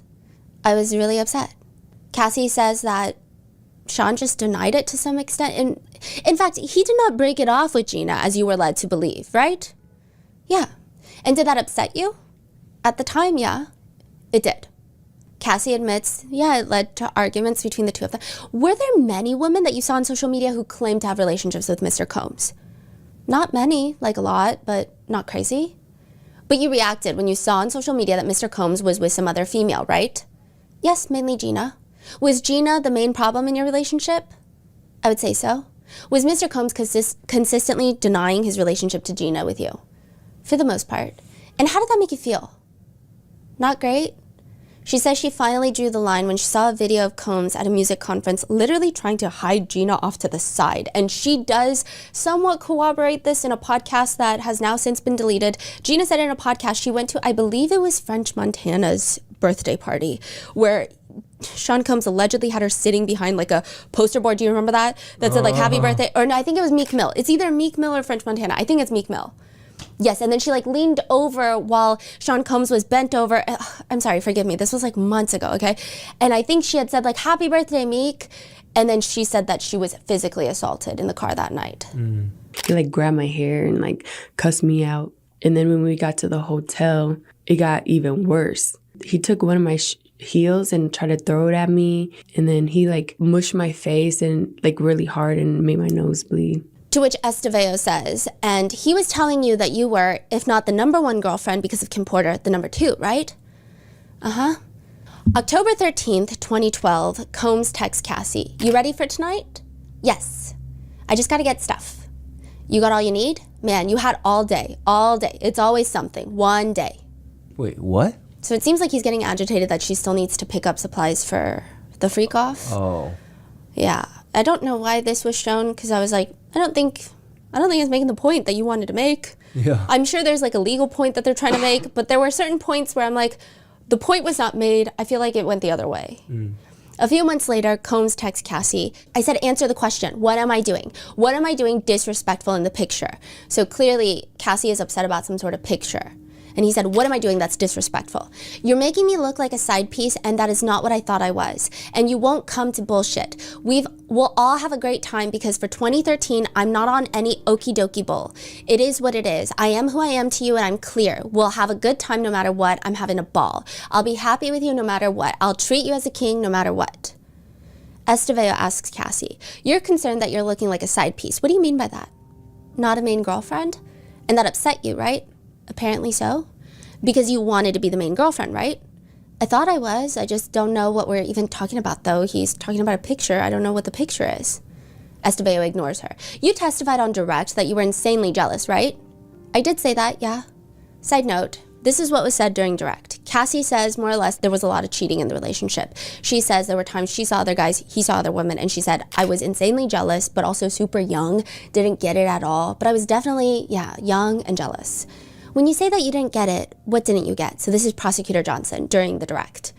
I didn't get that he was him. As he would say, I'm Puff Daddy. And Puff Daddy has many women where, he likes the company of women. And yeah, I had to just really learn that over time, despite what he would tell me, just between us. Estevao continues, you were insanely jealous, right? Sure, but I expressed that. Can I speak? Of course. I expressed insanely jealous is who I was then, and it didn't pertain to every situation, but I was definitely jealous of certain situations that he was in. So it seemed hypocritical to you that he would date other women but simultaneously expect you to only be in a sexual relationship with him, right? Yeah. Jurors seem locked in for the text message portions of the cross-examination. Other parts, they look like they're falling asleep. So I'm just going to run you through a few lines of questioning, and I think a lot of it has to do with the fact that both the direct and the cross, they just keep jumping around too much. They keep repeating the same question, and I get the point. They repeat the same question, maybe in the direct because they're trying to pull more emotion or information out of Cassie, same as the cross. However, I think like when you ask multiple times, were you scared of the violence in the relationship? The first time Cassie responds, it's like a very emotional moment. You sit with it. And then if you ask her 5 more times, I think it's human nature. Like each time you hear similar phrasing of the words, the impact lessens. And that's like one thing that I was reading from attorneys who were talking about doing directs and cross. Because they were like, you want that emotion to be fresh. Like the more you hear it, the more sensitized you get to it. So, I mean, the cross as well, it was jumping all over the place. One line of questioning, I think, is trying to establish that Cassie is not scared and that she had ample opportunity to leave, with Estevao asking, even though you were in a relationship with each other, you weren't together all the time, right? No. In fact, you often had long breaks from each other when you didn't see each other, right? Yeah. And he sometimes would have to travel for long periods of time when he was doing something for work, right? Yep. They also try to argue that she's a very strong, capable, independent woman, which was said controversially in the defense opening statement, with Estevao asking questions like, at the time you were a very successful 21-year-old, right? I was trying, yeah. They try to prove a point by asking which celebrity showed up to her 21st birthday party. Cassie kind of looks confused, like, what does that even have to do anything with success? She's like, Sean was there, he brought Dallas Austin, he brought Britney Spears. I think those were the 2 people that stand out to me. How is it that a 21-year-old is able to attract such celebrities to her birthday party in Vegas? That was all him. Yeah, I didn't even know them. What accomplishments had you already achieved by the time you were 21? Cassie says she had a pretty good first successful album. She's like, it did well, I think. We have a plaque. You had a very popular song that were well known at the time. Yeah. And people wanted to know you and get to know you. Yeah. And you've been modeling for some time? Yes. And you're very beautiful and charming? Question mark? Like that was a really random, and she says, thank you. And everyone in the courtroom starts really awkwardly laughing. It's just awkward. I don't know if she was trying to get her to say yes to make her seem like, oh yeah, I'm so pretty. Thank you, you know, but Cassie felt awkward. She said, thank you. And everyone's laughing because it was just like a very, I think it's an odd moment where the tension of it all, everybody was holding on to tension and then they just like released it in this giggle. I don't think anyone thought it was funny. It was just uncomfortable. Yeah. It was like really weird. What was your financial situation as a 21-year-old having a successful album out? Cassie explains it's mainly her modeling money that she saved up at this point. Were you able to have an apartment in Manhattan? Yeah, my own place. And pay for your own clothes and goods? Yeah. Another key point the defense brings up, whether you think it's a point that was made or not is up to you, but they bring up that Cassie testified in direct that she saw Combs hold her friend over the balcony before he threw her onto the patio furniture. They show text messages to Cassie, not to us, between Cassie and Christina Coram, the chief of staff for Sean Combs. Didn't you tell Ms. Coram that you just learned about Mr. Combs' activities on the balcony? You told Ms. Coram that you learned after the fact that Mr. Combs supposedly dangled Ms. Bangalan's feet off the balcony, right? No, you didn't tell Ms. Coram that. I'm not sure what you're asking me. It's kind of confusing. Did you tell Ms. Coram that you had just learned something crazy? I saw that I did text that. I don't know if that's what I'm referring to because a lot of crazy things happened. Isn't it true that you learned about this incident on the balcony after the fact? I saw what I saw, so I don't know. That line of questioning kind of ends there. They also try to highlight that Cassie did have relationships outside of Combs. Cassie disagrees, stating that it occurs when they were on breaks, but Estevao asks her, what would trigger his incessant calling from your perspective? From my perspective, what would trigger it could be anything from not telling him where I was, many things, just being angry with me about anything. Why did you think he was concerned when he didn't know where you were? I think because he thought he would assume that I was cheating, but I don't know. Mr. Combs also developed suspicions that you were not faithful to him, correct? Correct. What was his reaction like when he developed those suspicions? It was a little scary, yeah. So they start bringing up Kid Cudi. They start bringing up the fact that he learned about that connection during a freak-off where he went through her phone and then he tried to attack her. She ran away. She got to a hotel. Then she decided that she was going to go talk to Sean Combs at his house. He kicked her in the back. She went back to the hotel. The whole hotel room was trashed. She and Scott Muscati, which is Kid Cudi, they went to Connecticut to be with her family. This is around Christmas time. And then eventually she breaks up with him because she felt like this was a dangerous situation. By New Year's, she's back with Sean Combs. Did you feel justified in cheating on him with Mr. Muscati because of Mr. Combs's infidelities? I could have, possibly, I don't know. To your knowledge, this was particularly offensive to Mr. Combs because of Kid Cudi's stature in the industry, right? To my knowledge, yeah. Because from his perspective, he was cheating on you with people who weren't celebrities, right? In 2011, I don't think so. And because you understood that Mr. Combs put you in the studio with Kid Cudi. Yes. You would frequently have text arguments about cheating and he would bring up Kid Cudi all the time, right? Yeah. He would always throw it back in your face, right? He brought it up quite a bit. So the main point that was argued here is that Combs was the one that introduced her to Kid Cudi. I think that the defense here is trying to establish a pattern of cheating from both sides. I think it also probably connects to the fact that Sean Combs had hired Alex Fine as her personal trainer and then they ended up getting married. Again, I think every single person is going to have a different reaction to this. That's the point that the defense is trying to establish from the court's perspective. Like being in the courtroom, that was the perspective. They also bring up the fact that she was in South Africa filming a movie called Honey 3, and that's when she started dating Michael B. Jordan. And that she had another brief relationship with someone who was an NBA star. She doesn't know if he still is. Yeah. Estevao brings up another celebrity. He found out that you were dancing with another person in the entertainment industry and was upset and took your phone, right? I honestly don't know. Do you remember the occasion when he suspected of you dancing with Chris Brown? I do. Which, side note, weird connection, Mark Garagos was Chris Brown's attorney during the incident with Rihanna, and he is technically a long-term attorney for Sean Combs. So, just like random attorney connection. I do, but I was not. He thought you were, right? I don't know. Defense Exhibit 1303A is received into evidence. Estevao leans towards the podium. I'll read Mr. Combs' message. Can I not get a chance to make things right? It seems like you're blaming everything on me. It's like you have anger to me. I haven't taken care of you. Cassie responds, I'm not running around telling our business, but my family knows because I need their support right now. You took care of me materialistically, not where I needed it. I have lived in this bubble by myself for too long. I'm too dope. You may not be happy, but maybe it's because you surround yourself with people that always take from you. I don't need you taking care of Kim, Sarah, and Gina.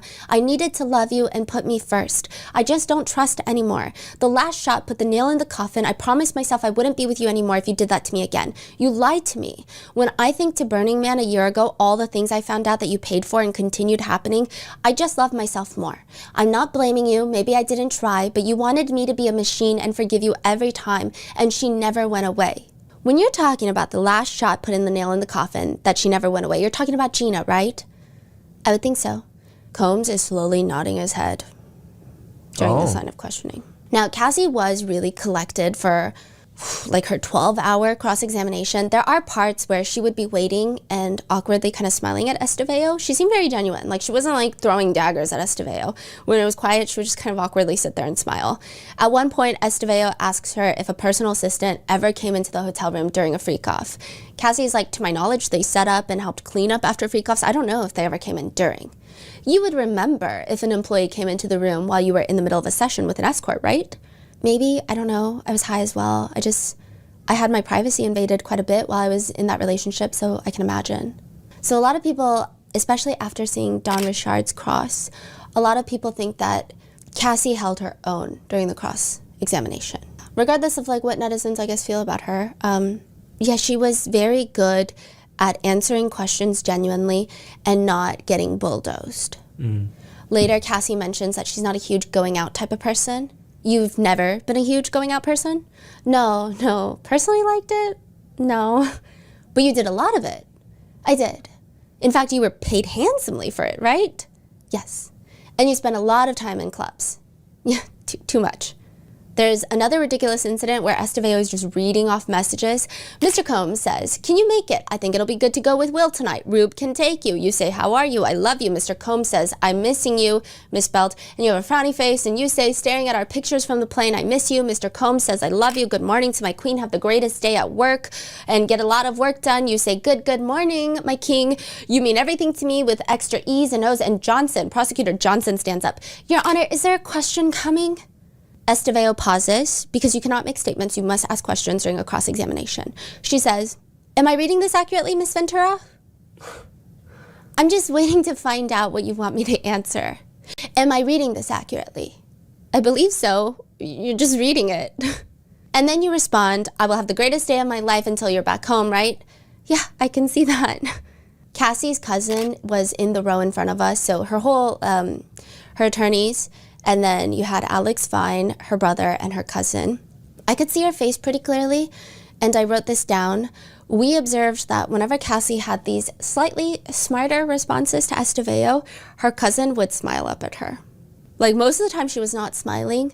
There was one time where she was sitting down and we made awkward eye contact and she smiled, but they were like not interacting with the press. Like, they were very focused on like not even looking at us, right?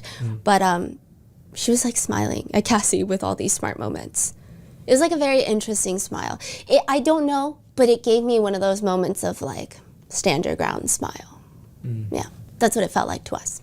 Estevao's cross is interesting. I will describe some of the body language. I think that she had a really hard job in the defense team, because I think whoever is cross-examining Cassie, first of all, they knew it had to be a woman, obviously, but whoever is doing it, they can't come off too aggressive. They can't come off too hostile. This is victim number one of the entire case. They have to be gentle. They have to discredit her, all while being polite, not being aggressive at the same time. I think it's very tricky. I think that so far, out of everything we've seen from the defense, this is probably the hardest position one of them has been put in thus far. Probably there will be more opportunities for harder positions, but I will describe some of the body language. Estevao the whole time has her arms crossed, and then she keeps like getting post-its from Tenny Garagos. She keeps looking at Mark Agnifilo. She keeps looking at Tenny while Cassie's answering the question. She does this thing where she will physically lean over the podium and like listen to Mark whisper to her the next question. And she'll do it with her arms crossed. It's like this really weird demeanor. It's like when you're doing a group project and you were not there for most of the project, and the professor is like, "So who did the group project?" And you lean over and they whisper and you go, "So we did." That was the energy, and it was not just perceived by me, because later at a sidebar, the judge tells Estevao, one thing I'd like to avoid, I know you're almost done, sometimes a question is asked and then you're kind of going and looking at the rest of the members of the defense. I think it's disruptive in terms of you have asked a question, so you should listen to the answer. And the jury is seeing it. I don't want that to be an element of this case. Mark, yeah, it was weird. Like, she like physically just leaned over and then would come back. So the judge is saying that you need to pay attention to the answers. Yes, and I think that's why the cross was so confusing and kept jumping around, because it didn't feel like she's going based off of the answers that Cassie's giving. It's like she has a list of questions and she's just like checking it off. And I do think the prosecutor was doing the same thing. Johnson was doing similar things with Cassie, but it just, both of them, it was so long. And I think the part that really bothered me is like, yes, you have to establish your foundation. You have to tell the jurors everything, right? But now it's like you put such a pregnant Cassie on the stand for so long. And I swear to goodness, from my opinion, half the time for the direct and the cross, it looked like the jurors were falling asleep. So I'm like, why are you putting this girl through all of this just to go in circles and the jurors don't even care? Right. Or at least it looks like they don't even care. Got it. Mark tries to take the fall for it. He tells the judge, "It's probably our fault. I'll try to keep up. I'll try to keep it." And then he pauses because the judge interrupts. Miss Estevao is in charge. I'm sorry, Judge. Now, there were brief arguments on whether or not the still images of freak-offs would be shown to the press and public in open court, aka not posted online, like sealed, like exhibits that are sealed so you can't request them, not shared with media organizations, but displayed on the public screen that the members of the press and public can see. I actually have a sick feeling. The RMT members and I were talking about it. There were some members of the public in the line outside the courthouse where it felt like they came specifically in hopes of seeing something. That was like the kind of conversations we overheard some. It was just really gross. There was one representative that I believe was a spokesperson for major media outlets that stated it should be viewable in open court, stating that the evidence should not be sealed, or that they should pool certain reporters, some members of the press, like vetted members, some representatives that can see the videos so that they can present a description to them to the public. The argument being that these videos must have some persuasive and evidentiary value that the public should have the right to know about. Now, as a certified member of the press since 2 full minutes ago, I think these people are insane. I'm sorry, that's crazy to me. The fact that these like major publications are arguing that through a spokesperson, I get that justice needs to be served, and the argument being that it probably has some evidentiary value. Yeah, but also just like, no. Cassie is already explaining and giving descriptions. I don't know why providing pictures to any members of any select group of press, no matter how reputable the publisher, the network, it just feels unnecessarily cruel for the sake of, quote, journalism. The spokesperson argues the New York Times and the Wash Post and the Wall Street Journal are not interested in reporting anything salacious. They want to be able, however, to report that this was shown to the jury, and here in a very discreet and appropriate and mature way is what they show. There's no different than any other trial, Your Honor, so we do strongly object to the total sealing of the exhibits. We think they should be shown to the press and the public. We're not asking for copies. We do understand the serious privacy concerns. We ask the court to try and craft something that not only has the privacy concerns considered, but the very strong First Amendment access right considered as well. To which the prosecutor, Comey, she later states to the judge, the core of the objection is that this was blackmail material that was used to victimize these women, used to convince them to do more or coerce them to do more of these acts, and showing them to anyone more than absolutely necessary would feed into that victimization, would re-victimize them, and would unnecessarily humiliate them. We have now heard vivid testimonies about how humiliating one victim found all these incidents to be, and in our view, in our victims' counsel's view, it is absolutely unnecessary and unwarranted to show them to anyone outside of the jury and the parties, which the judge thankfully agrees. Yeah, I don't know why that really irked me. I was fuming in the courtroom. I was like, I know I'm not supposed to make reactions, but I want to stand up, which okay, during another break, without the presence of the jurors or Cassie, the judge asks Estevao how much longer she needs. Mark Agnifilo stands up and he says, I was told that I would be the one to fall on the sword. I think that's my role at this trial. I think we're definitely going to finish this week. I think it's going to be all day tomorrow. We're going to do everything that we can. The judge is not happy because for months they have been talking about how Cassie needs to be off the stand by the end of the week. Finish, cross, redirect everything by Friday. No questions asked. You recognize that as the exact opposite of what I was told yesterday in this courtroom? Does he sound upset about this? Yeah, he's like, you do recognize that this is the exact opposite of what I told you in this courtroom. Like what I was told yesterday in this courtroom. And he's looking at them like, explain yourself right now. So they're saying we need more time. Yeah, and Mark is like, yes, that's why there's a sword that I must fall on. It's a lot of material to go through. It's the most important witness in this case. We're trying to do it very quickly. The judge is like, this was the subject of discussion for, I don't even think it's weeks. I think it's months that this witness needed to be off the stand by the end of the week. So what happened? I never understood that. I understood. The government asks, our direct took less than 2 days, probably a day and a half, and we would ask that the court exercise its discretion under Rule 611, aka avoid wasting time and make procedures effective for determining the truth. Under Rule 611, to limit the cross-examination to the length of the direct. Mark says, one thing I want to point out is the government chose to call 2 witnesses before this witness, which took up a great deal of time. So I don't know that this artificial deadline of the end of the week, end of day, Friday, should be held against us. They chose not to call her first. That wasn't our choice. So we are going to do everything we can, but it's a critically important witness. Prosecutor Comey pops up. As he knows, and as we told defense counsel, the first 2 witnesses had scheduling issues and were not going to be available to testify otherwise. The judge is not moved by the defense. It was the understanding of everyone that this witness would be off the stand by the end of the week. Direct took a day and a half, so the defense will have a day and a half. He also notes, Ms. Esteveo, you have a witness who is being responsive to your questions, the questions you're asking. This is not the kind of witness that is fighting you on every single question that you're asking. Mark Agnifilo says, now it's starting to feel a little strategic on the government's part to kind of pen us in to only having a day and a half or 2 days for cross. It's not uncommon for cross to be 3-4 hours longer or shorter than one estimates. The judge snaps a bit. In what universe did you not understand that this was important given that it was in the numerous filings and discussed amongst the parties several times? When was this taking place? In the middle.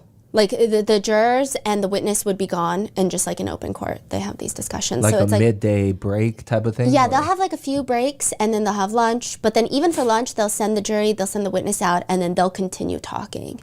You know, and then afterwards they have a few more breaks. Yeah.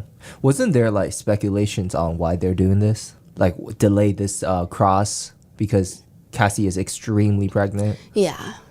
So there's like a lot of speculations that the defense is pulling out some really dirty cards. There were speculations that they were trying to delay the beginning of the trial so that Cassie wouldn't be pregnant during her testifying, which was later semi-confirmed to some netizens, with the defense trying to argue that they didn't want Cassie to walk in front of the jurors pregnant. So there's like a lot of reasons, but you know, it's very interesting because the judge, like I said, what I've heard about the judge is that he's so fair. One attorney that I did unrelated to this case, I heard in the hallways, they said that judge is sharp. He's too sharp. Personally, I like my judges a little dumb. Like, this judge is very sharp, so there's That's that. Crazy. Yeah. Mark Agnifilo continues, this is a critical witness in a case that involves a life sentence. So the schedule is important, but Mr. Combs' right to cross-examine this witness fully and fairly is quite important. Thankfully, the defense does start speeding things up and Cassie is off the stand by Friday, but it's very interesting. The judge even says, I thought it was pretty clear that if issues are to be raised before the jury comes in, they need to be raised with the court in advance, and I've been very lenient. There have been letters that have come in at 3 a.m. I've come in early so I can make sure that I have a handle on the issues before we get here because the jury has been so prompt. Even later, or earlier in that day, when the jurors come in for the first time in the morning, he apologizes every time. Welcome back, members of the jury. I'm only 5 minutes late today. So his tone of voice, he's so compassionate with jurors and witnesses. You were here early, as usual, so I apologize for our lateness, but we are making a couple minutes of progress. We will keep working on it on our end. Just so nice. During the direct, so this is with the prosecutors, Cassie explains that she had started freaking out at one moment in the timeline because she was texting Sean, I need you to call me ASAP. Sean's responding, I called, pick up, when did he say he saw it, how long ago, ask him what did the room look like, etc. Girl, you need to act like you need to get this info. So Cassie's explaining, I was in Atlantic City hosting a party with new management company. While we were out, somebody that I was working with mentioned that they had seen a truly explicit video of me, and immediately my thoughts went to a freak-off video, so I reached out to Sean. Combs is texting her, you gotta tell him this is your life and this is serious. Ask him, who kid, bring it up. So that's a DJ. Did he say, hey, look, I got this video with Cassie? The natural question Soojin would have asked is, how did he get the footage and what is he planning on doing with it? You gotta tell him this is your life and this is serious. Wait, so Cassie called Sean saying that, hey, somebody mentioned a tape. Yes. Sean was like, call him, ask him, this is my life, do something right now. But he's saying, you tell him this is your life. You got to do something about this. But he's putting pressure on her for sure. Now, Esteveo brings that moment back up. You said on your direct that you had learned from Soojin that there was potentially a recording of you out there, right? Who's Soojin? Is part of the new management company. Oh, okay. I think, yeah. And you were concerned about it because you thought it may have been one of the freak-off videos. Correct. And you at some point were with Soojin and you asked him about the video, right? Yes.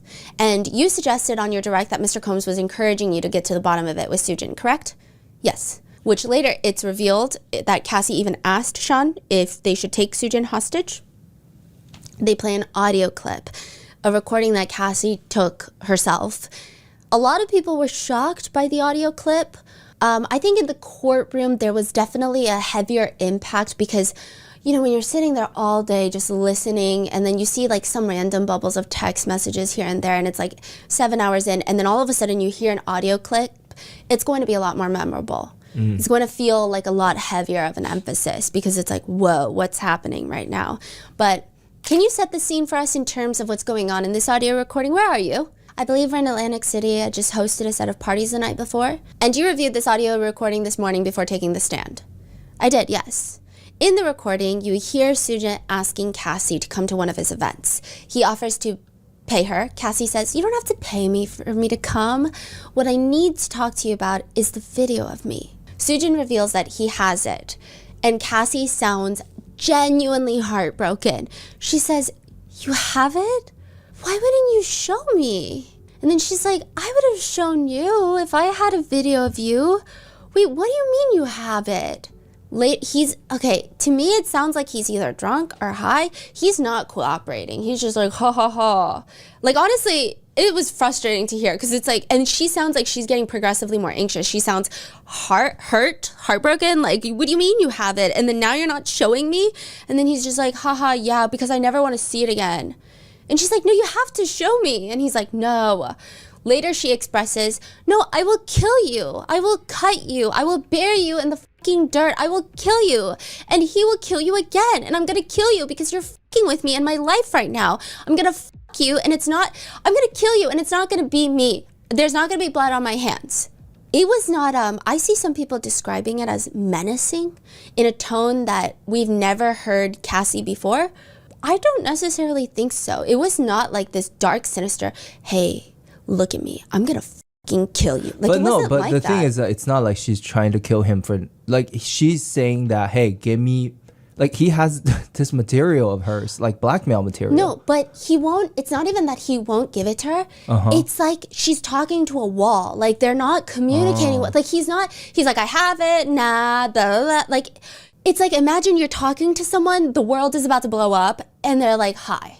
And she's just like, I'm gonna fucking kill you. Like, I'm gonna kill you, I'm gonna bury you. That's her tone. That's the tone that she uses. Yeah. A lot of people went online to describe it as menacing, as a voice we've never heard before. I think it was shocking in the moment. There was impact. I just felt it was a very desperate response considering the circumstances. I think it was one of those moments where it's like, okay, God forbid a woman try to protect herself from having explicit videos of her circulating. Like, it just was kind of like, wait, what do you want women to do? You just want us to, like, lay down and get shot and take it? I'm like, so very confused. nicely, politely ask, can you please show me this video, please? Could I pretty please have it? And if you don't say yes, I'll just go back and cry in the corner. Like, it was just weird. I don't think anything she said was particularly vile or scary. Like, she didn't, honestly, but she also, didn't like, even sound scary. Context and Like, situational awareness. Like, if people were in that situation, I think people would have said bigger things, worse things. Yeah. But they try to use this to ask Cassie and try to establish the idea that Combs also didn't want the freak-off videos leaked as much as Cassie did. Have you ever witnessed Mr. Combs expressing concern about these videos being released? Yes. And Mr. Combs always supported you in not wanting these videos to come out and prevented these videos from coming out. Yes. But this is the part where they confirm there was an escort that you met named Mr. Jonathan Odie a few times, right? Yeah. Do you know who I'm referring to? Yeah. At some point you understood that he'd taken a secret video of you and Mr. Combs that he had at a freak-off, right? I thought he did, yeah. When you found out about that, you spent some amount of time, several months, trying to make sure that it went away, right? I did not. Mr. Combs did. Yeah. You understood that Mr. Combs spent a great deal of time and money to make sure that video went away, right? I didn't know any of the details. Were you aware that he spent a significant amount of money to make sure that that video did not get released? Because remember, there is an agreement circulating that Jonathan Odie received $5 million in exchange for signing an NDA. Cassie says, no. So she was not aware. And you were very concerned about the situation with Mr. Odie, right? Yeah. He seemed like a volatile personality, right? I don't know about volatile, I just didn't trust it. He was threatening to release a sex video of you, right? I don't know that he actually did that. I'm sorry. You don't know if he threatened to release the video? I don't remember. You just remember learning that he had a video. I was in the room with him and I saw the phone up, and so I told Sean about it right after. Mr. Combs is a celebrity, as we've already established, right? Yes. And these would have been embarrassing to him and had they been released, right? Yes. In another text message, the defense shows Cassie texting Combs, "You're whack for lying to me about bitches coming to the house. I tried to just leave it, but you're fucking with me now. You aren't here, and all you've done is stress my nerves. You're really bringing up Sujin. You're crazy. He's a grown man. I was trying to keep it cool. He hit me when I got home that he fell asleep. I don't know what you want to do anymore. I want to do whatever I can, but you just keep putting me down. I'm over here dealing with this on my own. I really hope you didn't get drunk and embarrass me, but I'm sure you did. Always great to hear bitches telling me shit I don't want to hear or know." So Cassie sent this text message to Sean Combs a few days after the Sujit incident.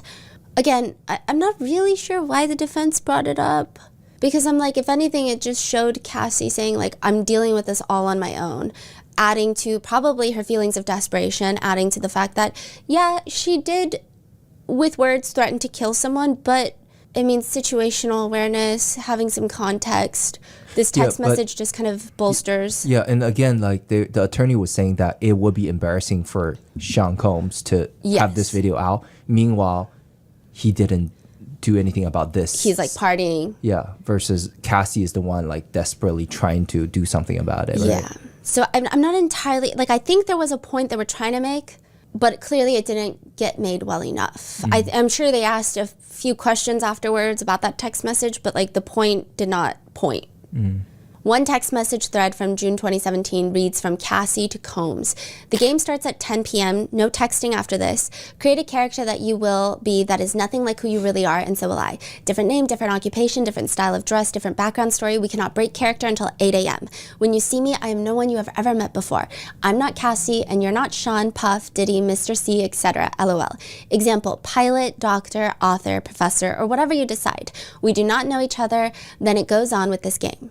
So the whole purpose of this game, Cassie explains, is that she just wanted to rekindle the romance.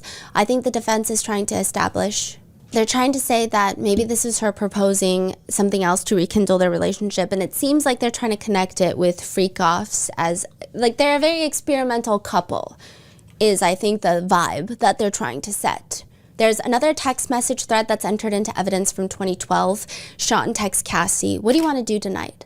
"I don't know. What are the options? Am I meeting you in the Hamptons, or will we be in the city?" "In city, whatever your heart desires." "Well, I get in kind of late. We can just go to bed. You'll probably be tired." "I doubt that. I'm going to sleep on the plane. LOL. So what do you want to do, woman? And no, I'm not asking you to FO. I want to know what you want to do. Get something to eat, smoke, take a walk." He says that there's a party tonight. I'm horny as fuck also, but the way, and please sleep on the plane, smiley face, and it looks like I have off tomorrow and I need some Valium, which there's a pack in my top drawer. She doesn't respond. He texts, "Hello?" This part, I think it's intriguing. Cassie likes to eat, smoke, take a walk. I feel like Sean is always texting her that he's horny. Yeah. Like all the text messages. I feel like I have not seen many text messages where there's a lot of depth in their conversations, or at least both ways. She tells him where the pills are, and she just briefly says, "Let's go out and have some carefree fun. We will play it by ear. When are you on your period? What's carefree fun?" I'm skipping it, just taking it as it comes. "Are you on it now?" "No." "Good. Are you horny?" "Yes." "How horny?" "What you be thinking about when you're horny?" Cassie responds, "I think about the way you're on top of me and the way you look at me and talk to me like that. I love looking up at you and hearing you moan." He responds, "You like it when I moan. I'm a moan more for you, just for you." "I love it, LOL. That's what I really think about. I love the way you talk to me when you're on top." She does not mention, "I love jumping into a gallon of baby oil in hotel rooms with strangers." She mentions her relationship with Mr. Combs, which she, again, said in the direct. One of my favorite times is when we FO'd and then we made love after. I also liked it when we made love before and then, it was just in the next room. Then he came in and I blindfolded you. She responds, "Yeah, I liked those times. I love it when we make love after. The last time was so good." I get the point that the defense is trying to make, but also I don't get the point that the defense is trying to make with these specific text messages. He even texts Cassie, "So what do you want to do, woman? I'm not asking you to FO." Again, it sounds like he knows that anytime he asks, maybe she has like a, "I don't really want to" type of reaction. Yeah. Mm-hmm.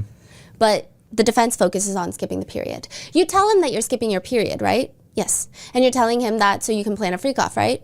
I don't know exactly what I was thinking then, but probably, yeah. Later messages show Sean asking Cassie, "I want you to tell me a new fantasy of how you want it next time. Would Dave turn you on?" "I don't know. I haven't even had time to think about it. I've been trying to think about you with a girl to get into that, and I think I'm starting to fantasize about that." Which, again, just, I think they're trying to prove that she's very promiscuous and loves these fantasies, but it was just kind of depressing. Like, she's saying, I'm trying to get into that. I think I'm starting to fantasize about that. In another thread that was entered in as a defense exhibit, so the defense is like, yeah, this one. Cassie texts Combs, how's the party? I'm horny and bored. I tip the cleaning ladies. Hope you don't mind. Hello? I need your D. Dying. I feel like I'm trapped.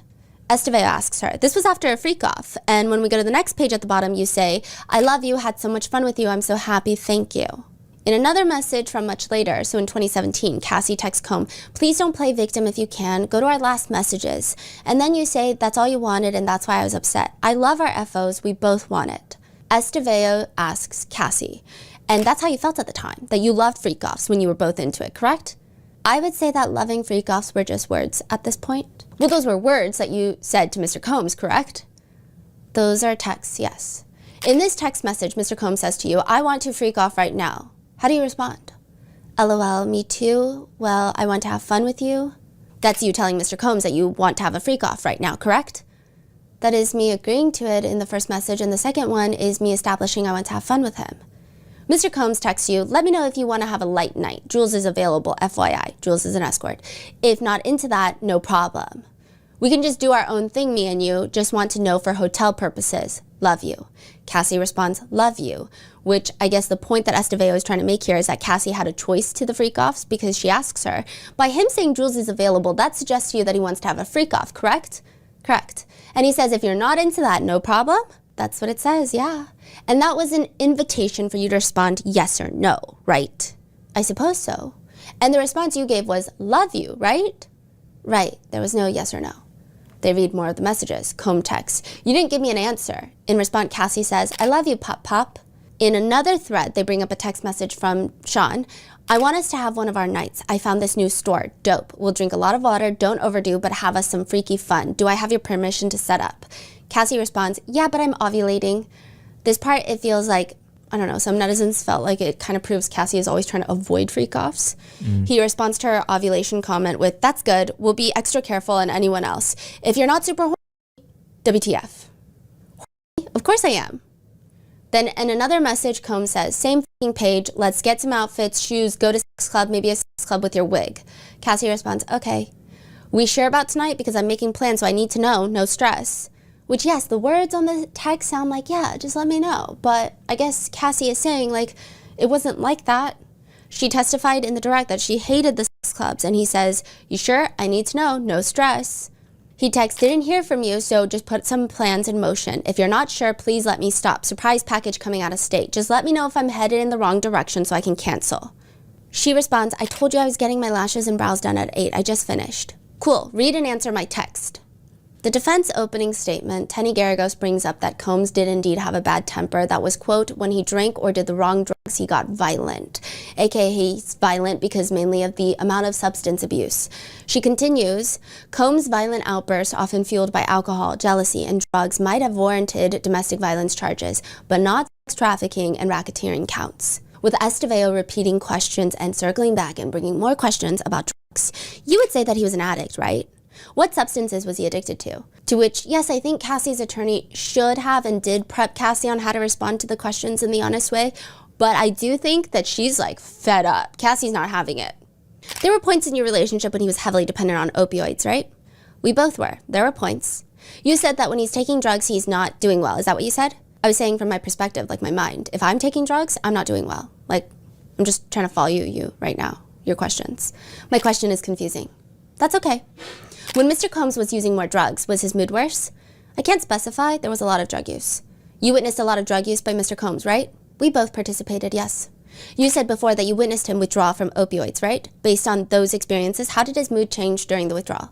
I haven't thought about it in a while. I'm also not a doctor. Your serotonin levels are definitely messed up after you party and take certain pills. So coming off of them, yeah, you'd be pretty irritated. And part of the appeal of freak-offs was going to be doing drugs, right? Part of it, at the time, there are different reasons for me. The freak-offs were also a time to do drugs in a safe, confined space in a hotel room, right? Yeah. So someone like Mr. Combs, who is a celebrity and well-known, it's an opportunity for him to take drugs and experiment and not be seen by anyone, right? Yeah. And did you ever call each other get high partners? We did. Now, Cassie mentions that she always felt like Combs wanted her to do drugs with him, but if she ever did drugs with anybody else, he would get explosively angry. The defense is trying to bring up that Combs tried to get Cassie off drugs. At one point, he encourages her to go to rehab, and Estevao even asked, to your knowledge, did he tell drug dealers in the LA area or have communicated to drug dealers in the LA area that they were not to deal drugs to you? Cassie says, yes. Now, side note, in the event of trying to establish that Combs is like, I don't know, maybe this really good guy that's trying to get Cassie, his beloved girlfriend, off of drugs, to me, I'm like, that's crazy. To reach out to drug dealers and tell them specifically, do not sell drugs to my girlfriend, is kind of crazy behavior. Like, that is controlling behavior. So like, I do feel like a lot of, and then I have seen whispers in the courtroom where it's like, it was weird because like the point proven bypassed and then like a stronger, different point was made with that one. Because it's just like, that just proves how controlling he was. It doesn't come off like, oh, he's such a good, caring boyfriend, which it felt like that's what the defense was trying to do. So it was just very confusing. You previously told the government that you believe that Mr. Combs was blackout for the Intercontinental event. Isn't that right? I believe he was intoxicated, yeah. You believed he was blackout, right? Everybody's definition of blackout is different. You use the word blackout. Sure. They bring up a text message that Cassie sends Combs after the Intercontinental Hotel incident. When you get fucked up in the wrong way, you always want to show me that you have the power and you knock me around. I'm not a rag doll, I'm someone's child. When you say, when you get fucked up in the wrong way, you meant that he took too many drugs, right? I meant that he was out of control because of the amount of drugs that he had taken, right? And alcohol. He often combined drugs with alcohol, right? Yes, we both did. Do you remember when Mr. Combs overdosed in February 2012? Now, Cassie says something that has the internet kind of in a tailspin. Was that around the time Whitney Houston died? Yes. So there are speculations that there was this massive party and perhaps they all used the same like Hollywood drug dealers, and there's just some connections there. I don't want to get too deep into it without perhaps it becoming more pertinent to the case, but he had apparently overdosed and he went to a hospital. Other points argued by Estevao include asking, he was suggesting going to marriage counseling, couples counseling, correct? Maybe, I don't remember. Shortly after you started dating your now husband, right? Yeah. It just seems like they're trying to prove that Combs tried to make the relationship work, and a major point of contention for the defense is the R-word allegation from August of 2018, with Estevao asking, do you recall meeting with agents and prosecutors on November 30th, 2023? I could have, I don't remember the exact date. This would be the meeting shortly after the lawsuit that you filed. Do you recall that meeting? Yes. Is your testimony that you told the government that he was acting strangely at the dinner? I don't really remember that word. I don't remember that word. That's okay. In fact, do you remember that you told them that he seemed anxious? I don't remember saying that. They pull up the original government report that we do not get to see, but Estevao says, does this refresh your recollection as to whether or not you told the government agents that Mr. Combs was acting anxious and strangely that evening? It does, sort of. And you told them that you thought this behavior might be attributed to his bipolar disorder, right? You told prosecutors that you did not think that Mr. Combs was in his right mind because he didn't respond when you told him to stop. Is that correct? Then they bring up a message that Combs sent to Cassie, which is August 21st, 2018, that reads, from Cassie to Combs, hit me when you can, heart emoji. And then he responds, I know I look bad to you. I could tell I didn't turn you on yesterday. I fell off, but I'm about to get my shit together. Estevao states that in the April 2025 meeting with prosecutors, Cassie told them that the alleged R-word incident happened August of 2018. You saw Mr. Combs the day before this message, right? I think so, I'm not sure. So the insinuation being that the text messages were sent around the time of the alleged R-word. They bring up other texts from September 12th, 2018, where Cassie texts him, landed safe, how's yoga treating you? I'm assuming now it's safe to date, let me know. Good morning, I'm confused. Safe to date? What are you talking about?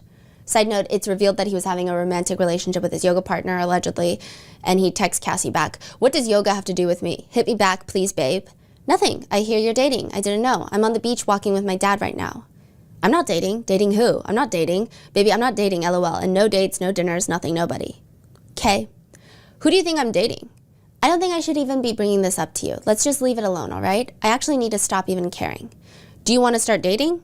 If you are, let's just talk about it. Estevao tries to establish to the jury that Sean was open to Cassie moving on and wanted to have a conversation if she was ready to date. At the end of the page, you wrote, "If you're in LA next week, maybe we can talk. I'm just trying to take care of myself now." So Estevao is confirming with Miss Ventura. Then another text message from September 26, 2018. So this would be a month after the alleged R word. "I don't want to have a conversation where you break up with me again." This is Sean to Cassie. "I need you to love me. I need to love you. I do love you. I would just prefer not being one of your girlfriends anymore. I need to hold you. Let's get up tomorrow night. I'll do studio from like 6:30 until 9:30. Can I hold you, or are you just going to break up with me some more?" We already did that. Is that a yes? Can I hold you?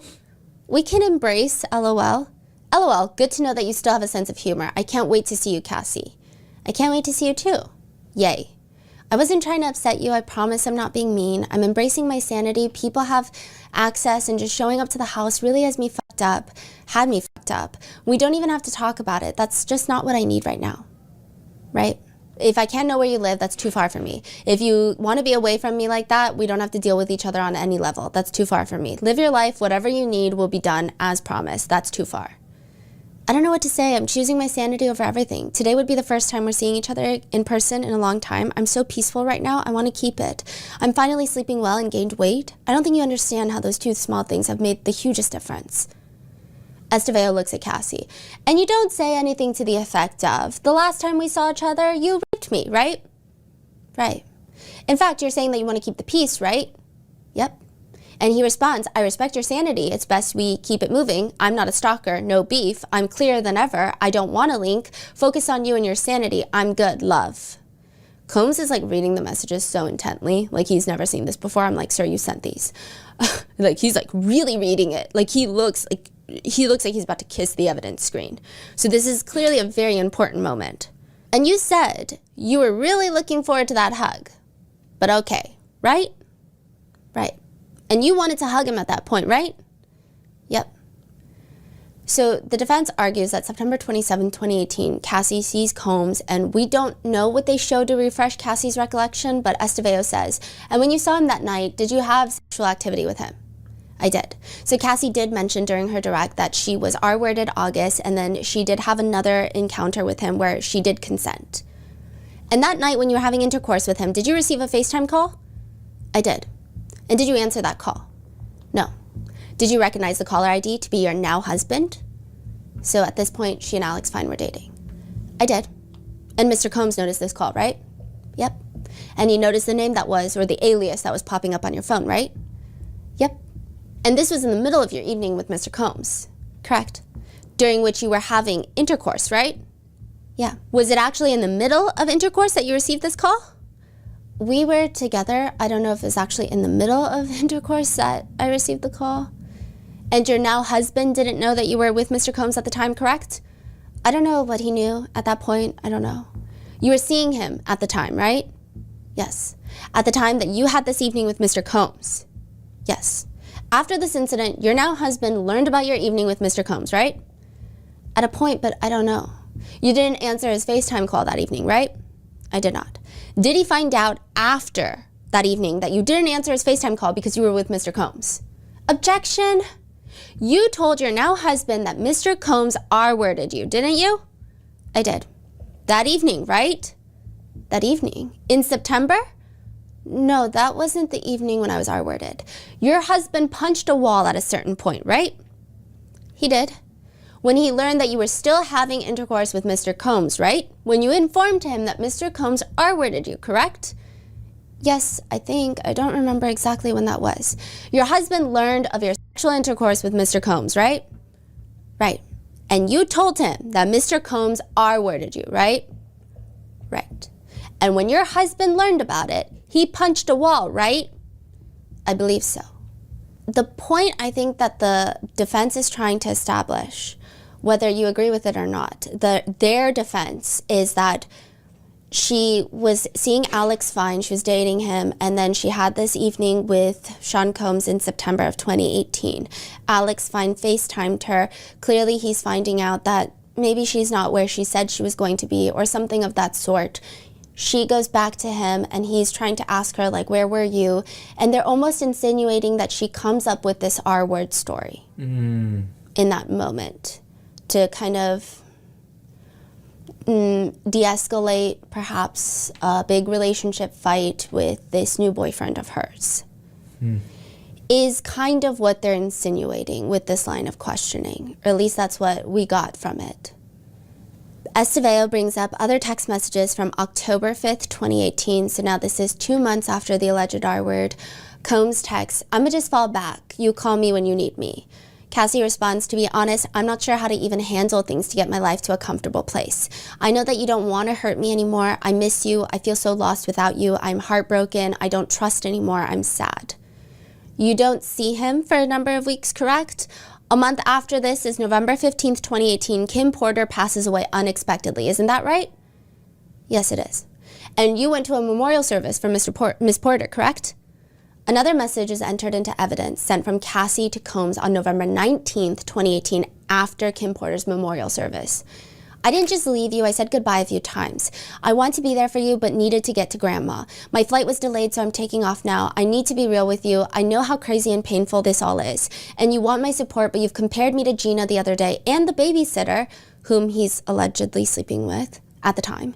"And there's last night, and you posted that Kim was your soulmate. What was the 11 years all about? 11 consistent years. I know you're going through a lot, but that hurt my feelings. I love you, but I'm going to my family right now. I'll probably make it Saturday with my dad. I'll hit KK," Christina Coram, the chief of staff. "Hit me if you need me. Love you." So Estevao and what they've been arguing since the defense opening statement is that Cassie did not leave Sean Combs because she realized that he was abusive and that he R-worded her. They're trying to argue that her final straw in leaving was that he called Kim Porter his soulmate online. He let you go, right? You never saw him again after that, right? "I didn't see him again. I don't know about letting me go. That's different." "You never saw him again." "Yeah." "And you got married?" "I did. To the love of your life." "Correct. And over the years, has Mr. Combs reached out to you?" "Yes." So they start reading text messages from Combs to Cassie, checking on you, seeing how you're doing, hope you're well, sending you love and light, hope you're well. "Congratulations, Cass, I'm truly happy for you. You're going to make a beautiful mother. God bless." This one, Cassie does respond, "Thank you, God bless." Sending you love and light, hope all is well. I had a dream about you last night, shaking my head. What a difference a year makes. Really happy for you. Have a blessed day. Just sending love. Later, he sends another one. "Congratulations, I'm really happy for you. I know you're so happy. You deserve it. Love." Then in March 2020, he texts, "Miss my best friend. Hope you are well. Frankie is so beautiful. Love." "Miss you too, and thank you. Hope you're taking care of yourself and the family as well." Thank you so much for responding. It really means a lot, more than you know. I'm so happy for you. The kids are good. Mom is good. I hope your family is well also. I miss you guys. Sending you nothing but love and light always. Please know I'm always here if you need me. Cassie responds, "I've been reflecting a lot, like a lot. The turns of life are so crazy, but I'm happy everyone is good. Please send my love to them, and if I can express anything, take care of you. I'm trying, just had another operation. This is going to be my last, LOL." Not entirely sure what that is referring to. "It has definitely been rough without your friendship. I pray for a day that I can sit down with you and let you know all the things I've reflected on. You were there for me throughout everything. You were my ride or die. I've got nothing but love for you always. My heart is filled with joy to know that you don't hate me, and I hope you're taking care of you also. I thank God for the time that we had together, and you're one of the greatest women in the world. Don't ever forget that, love." Sorry, I needed a second to gather my thoughts. The things you said blew my mind a bit. First, I don't hate you. I never have. I wouldn't be at this beautiful point in my life without having been with you. I definitely think of the day to sit down and just talk because I know that we need closure, understanding. What do you mean when you said, Estevao is asking Cassie, what do you mean when you said the things he said blew your mind a bit? I think those were honestly probably all the things I wanted to hear for a long time that I never did, just being recognized as the greatest woman in the world, right? Not that part, just the message in general was nice. And it was what you had been craving for a long time to hear from him, right? Before this, I don't think I was craving it then. You wanted a relationship previously. Yeah, in the relationship, I was craving it. Because he shaped you in many ways after 11 years, right? Yeah, that's fair. Can you go to the bottom message, please. Mr. Combs says, "Tears of joy. I don't even know what to say, but I'll always love you, and one day I hope you can forgive me. I pray for the day we can have closure, but most important, talk. We're honestly lucky to be alive. We went hard. God was really watching over us. You deserve the world. I'm happy you found someone that loves you the way you deserve to be loved and respected.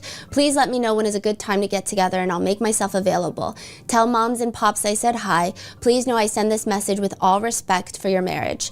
Be well and never forget who you are. Love." She responds, "We are honestly lucky to be alive." The defense tries to point out the timeline of the lawsuit. They state that it was filed November 2023, the month before Cassie and her husband moved into her parents' house in Connecticut with their kids. "You moved into your parents' house in Connecticut because of financial issues, is that right?" "No, we were just moving to the East Coast and transitioning in my parents' home." "Your husband is a physical trainer, is that right? He was at the time?" "He was." "And your financial situation in October of 2023 was limited to the income your husband has as a physical trainer and whatever income you were able to make at the time, correct?" "Correct." Estevao goes on to ask if you could categorize her parents' house as modest compared to the mansion seen in the government exhibits, which is like a crazy statement. I assume that her parents' house is modest, but I think she really just wanted her to confirm it's modest. Cassie mentions that she was preparing for tour for January 2025. "As soon as you agreed to settle your lawsuit against Mr. Combs in November 2024, you canceled this tour, right?" "I did." "As soon as you saw that you were going to get $20 million, you canceled the tour because you didn't need it anymore, right?" "That wasn't the reason why." There is this one part that I do think, I would imagine if I were on the jury, which I'm not, obviously, but if I were on the jury, this probably would have alienated me from the defense. Estevao brings up, and I think that from what I could hear and gather, it irked a lot of people the wrong way, this part. Estevao says, "Your lawsuit in November 2023 that you testified about on direct, was that the first time that the term freak off ever became public, right? As far as you know?" "So far as I know, right? Besides the participants, I guess." "From your perspective, what happened to Mr. Combs' career after your lawsuit?" "Objection, Your Honor." Overruled. "From your perspective, what happened to Mr. Combs' career after your lawsuit?"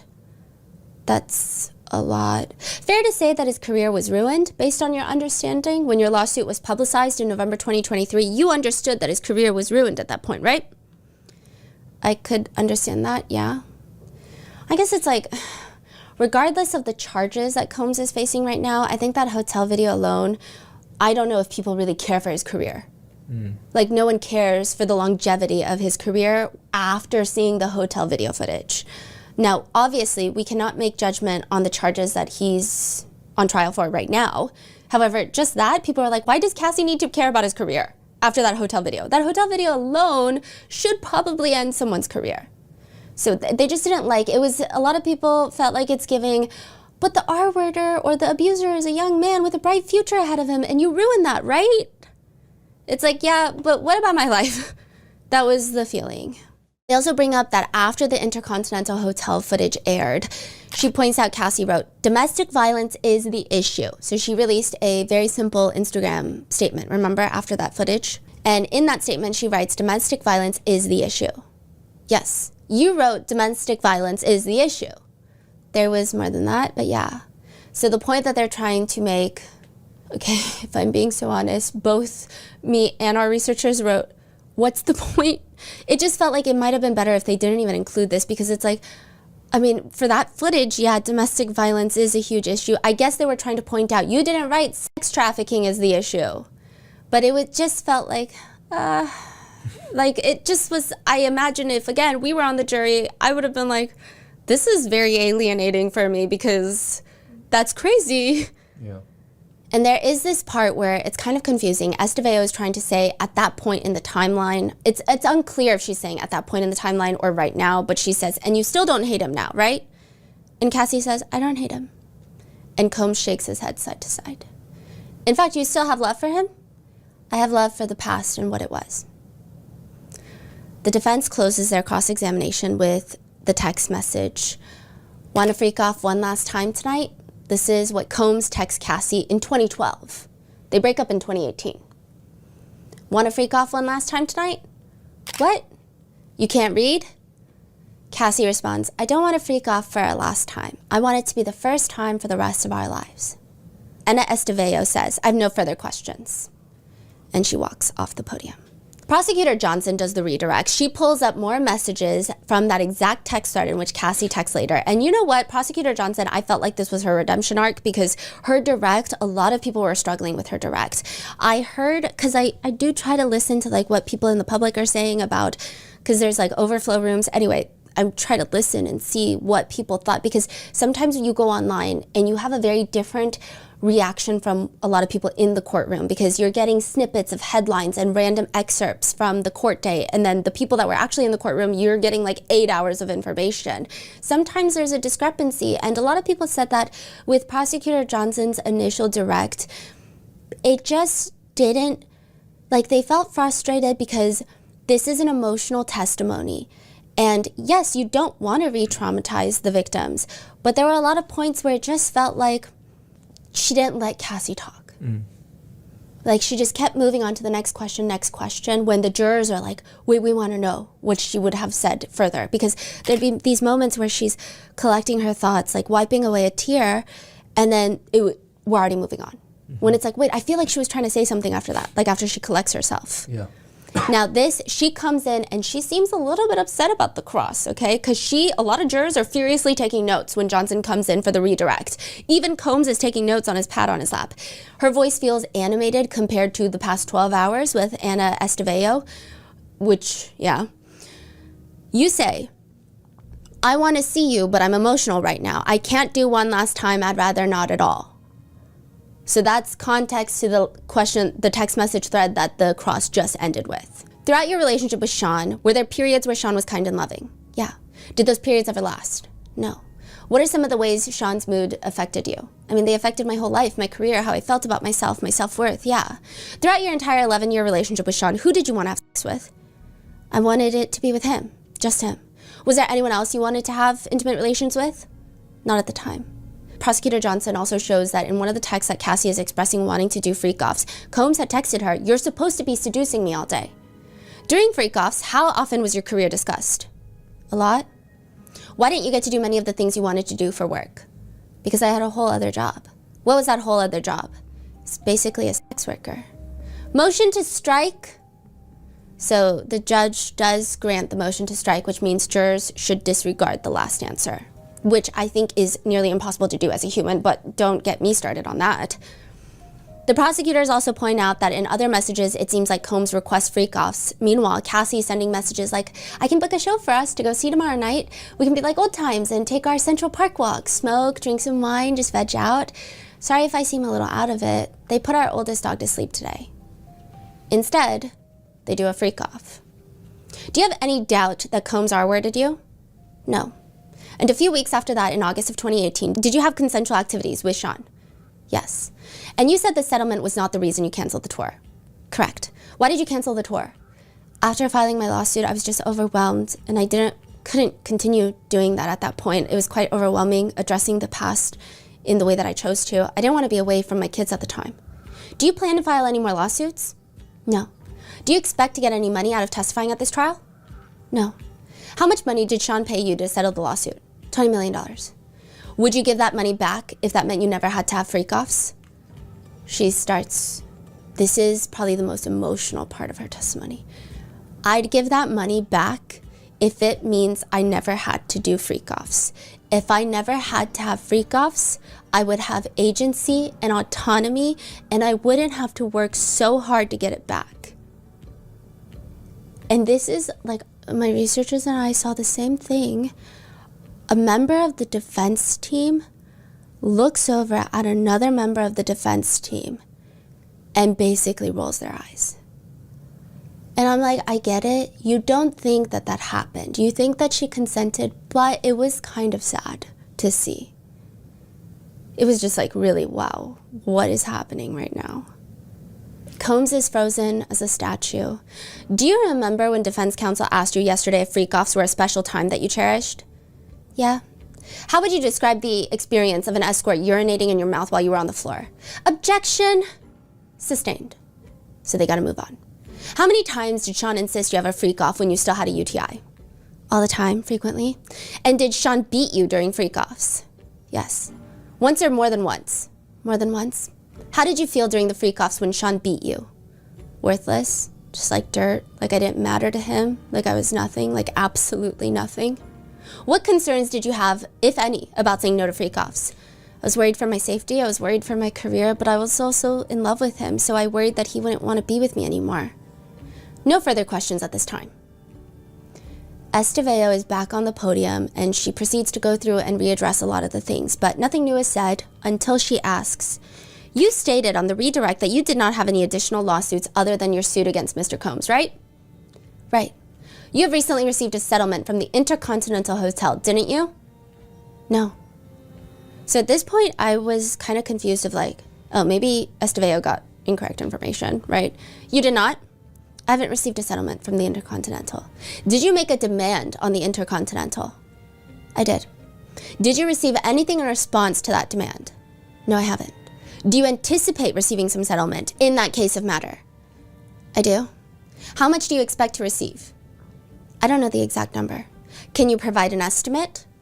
I think it would be 10 million, maybe? And you reached the end of the settlement discussions with the Intercontinental? I have. So you expect to receive 10 million? From the Intercontinental, yes. Then Estevao has Cassie read the same message from earlier. This is going to be the last thing I ask you to read, which is her saying, I need to gather my thoughts. This is after the breakup. The things you said blew my mind a bit. First, I don't hate you. I never have. I wouldn't be at this beautiful point of my life without having been with you. I definitely think of the same day to sit down and just talk because I know we need closure and understanding. Okay, this is where I think there was a huge discrepancy between the internet and the courtroom. I think the internet, I'm like, no, it makes sense. Like, I would also sue the Intercontinental Hotel. Are you kidding? Like, your security guard came up. They took videos. Look at my shiny shoes. They saw me with a black eye in the hotel. Like, it's in the footage. And then one of them was allegedly paid off to delete the footage. Yeah, I think it's so valid. Yeah. Yeah, sue them for more money, right?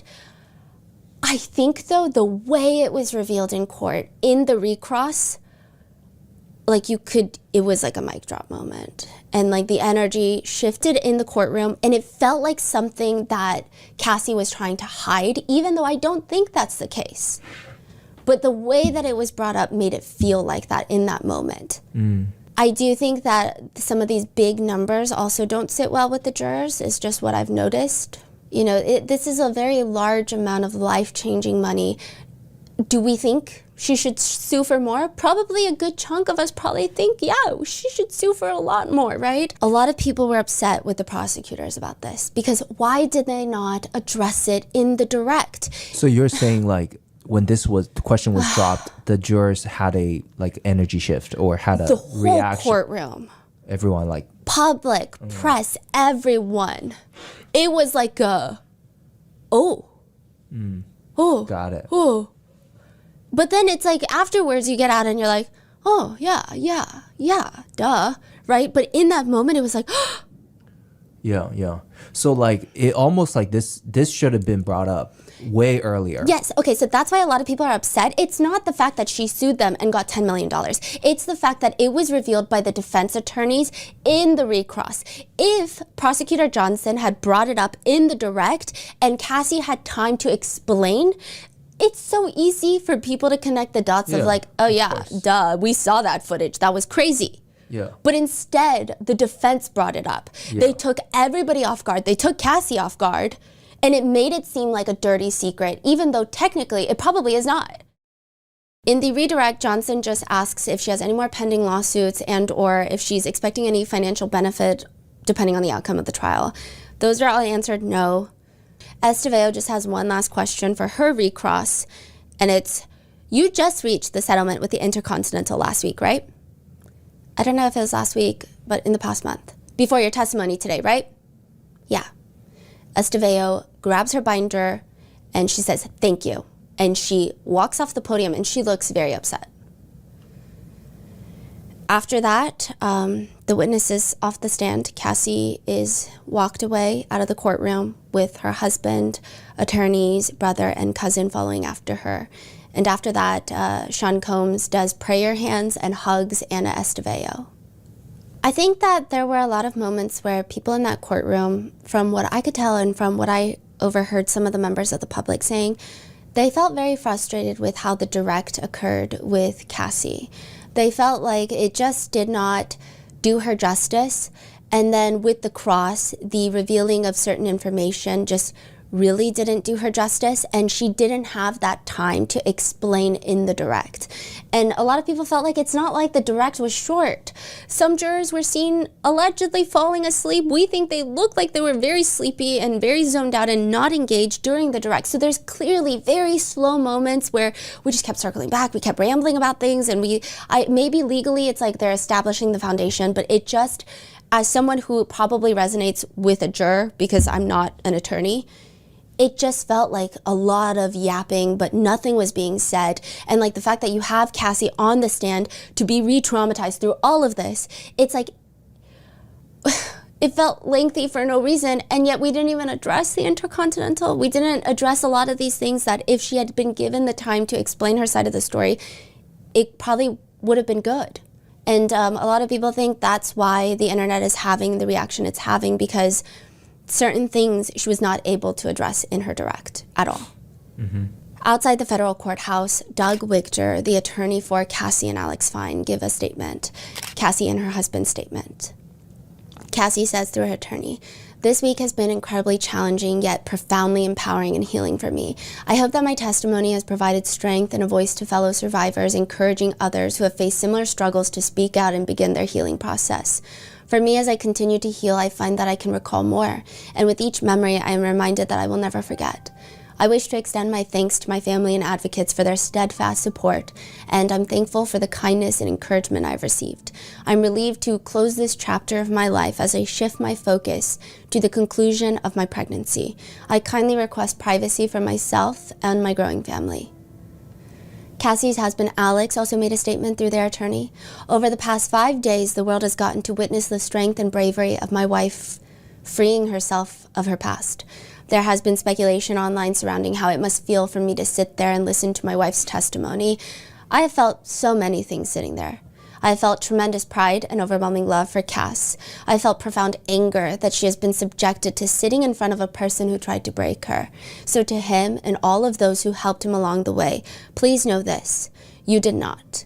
You did not break her spirit, nor her smile that lights up every room. You did not break the soul of a mother who gives the best hugs and plays the silliest games with our little girls. You did not break the woman who has made me a better man. I did not save Cassie, as some have said. To say that is an insult to the years of painful work that my wife has done to save herself. Cassie saved Cassie. She alone broke free from abuse, coercion, violence, and threats. She did the work of fighting the demons that only a demon himself could have done to her. All I have done is love her as she has loved me.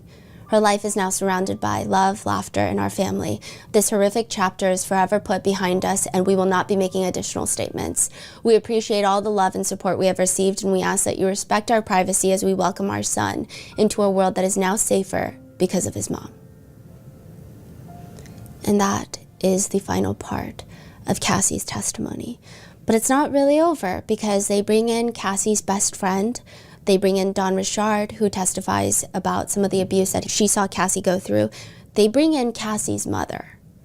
And we have a pretty good inkling of like another thing that the defense is probably going to try to bring in because of a line of questioning during the cross. But that is where I leave you with today's episode. What are your thoughts? Let me know in the comments, and I will see you in the next one.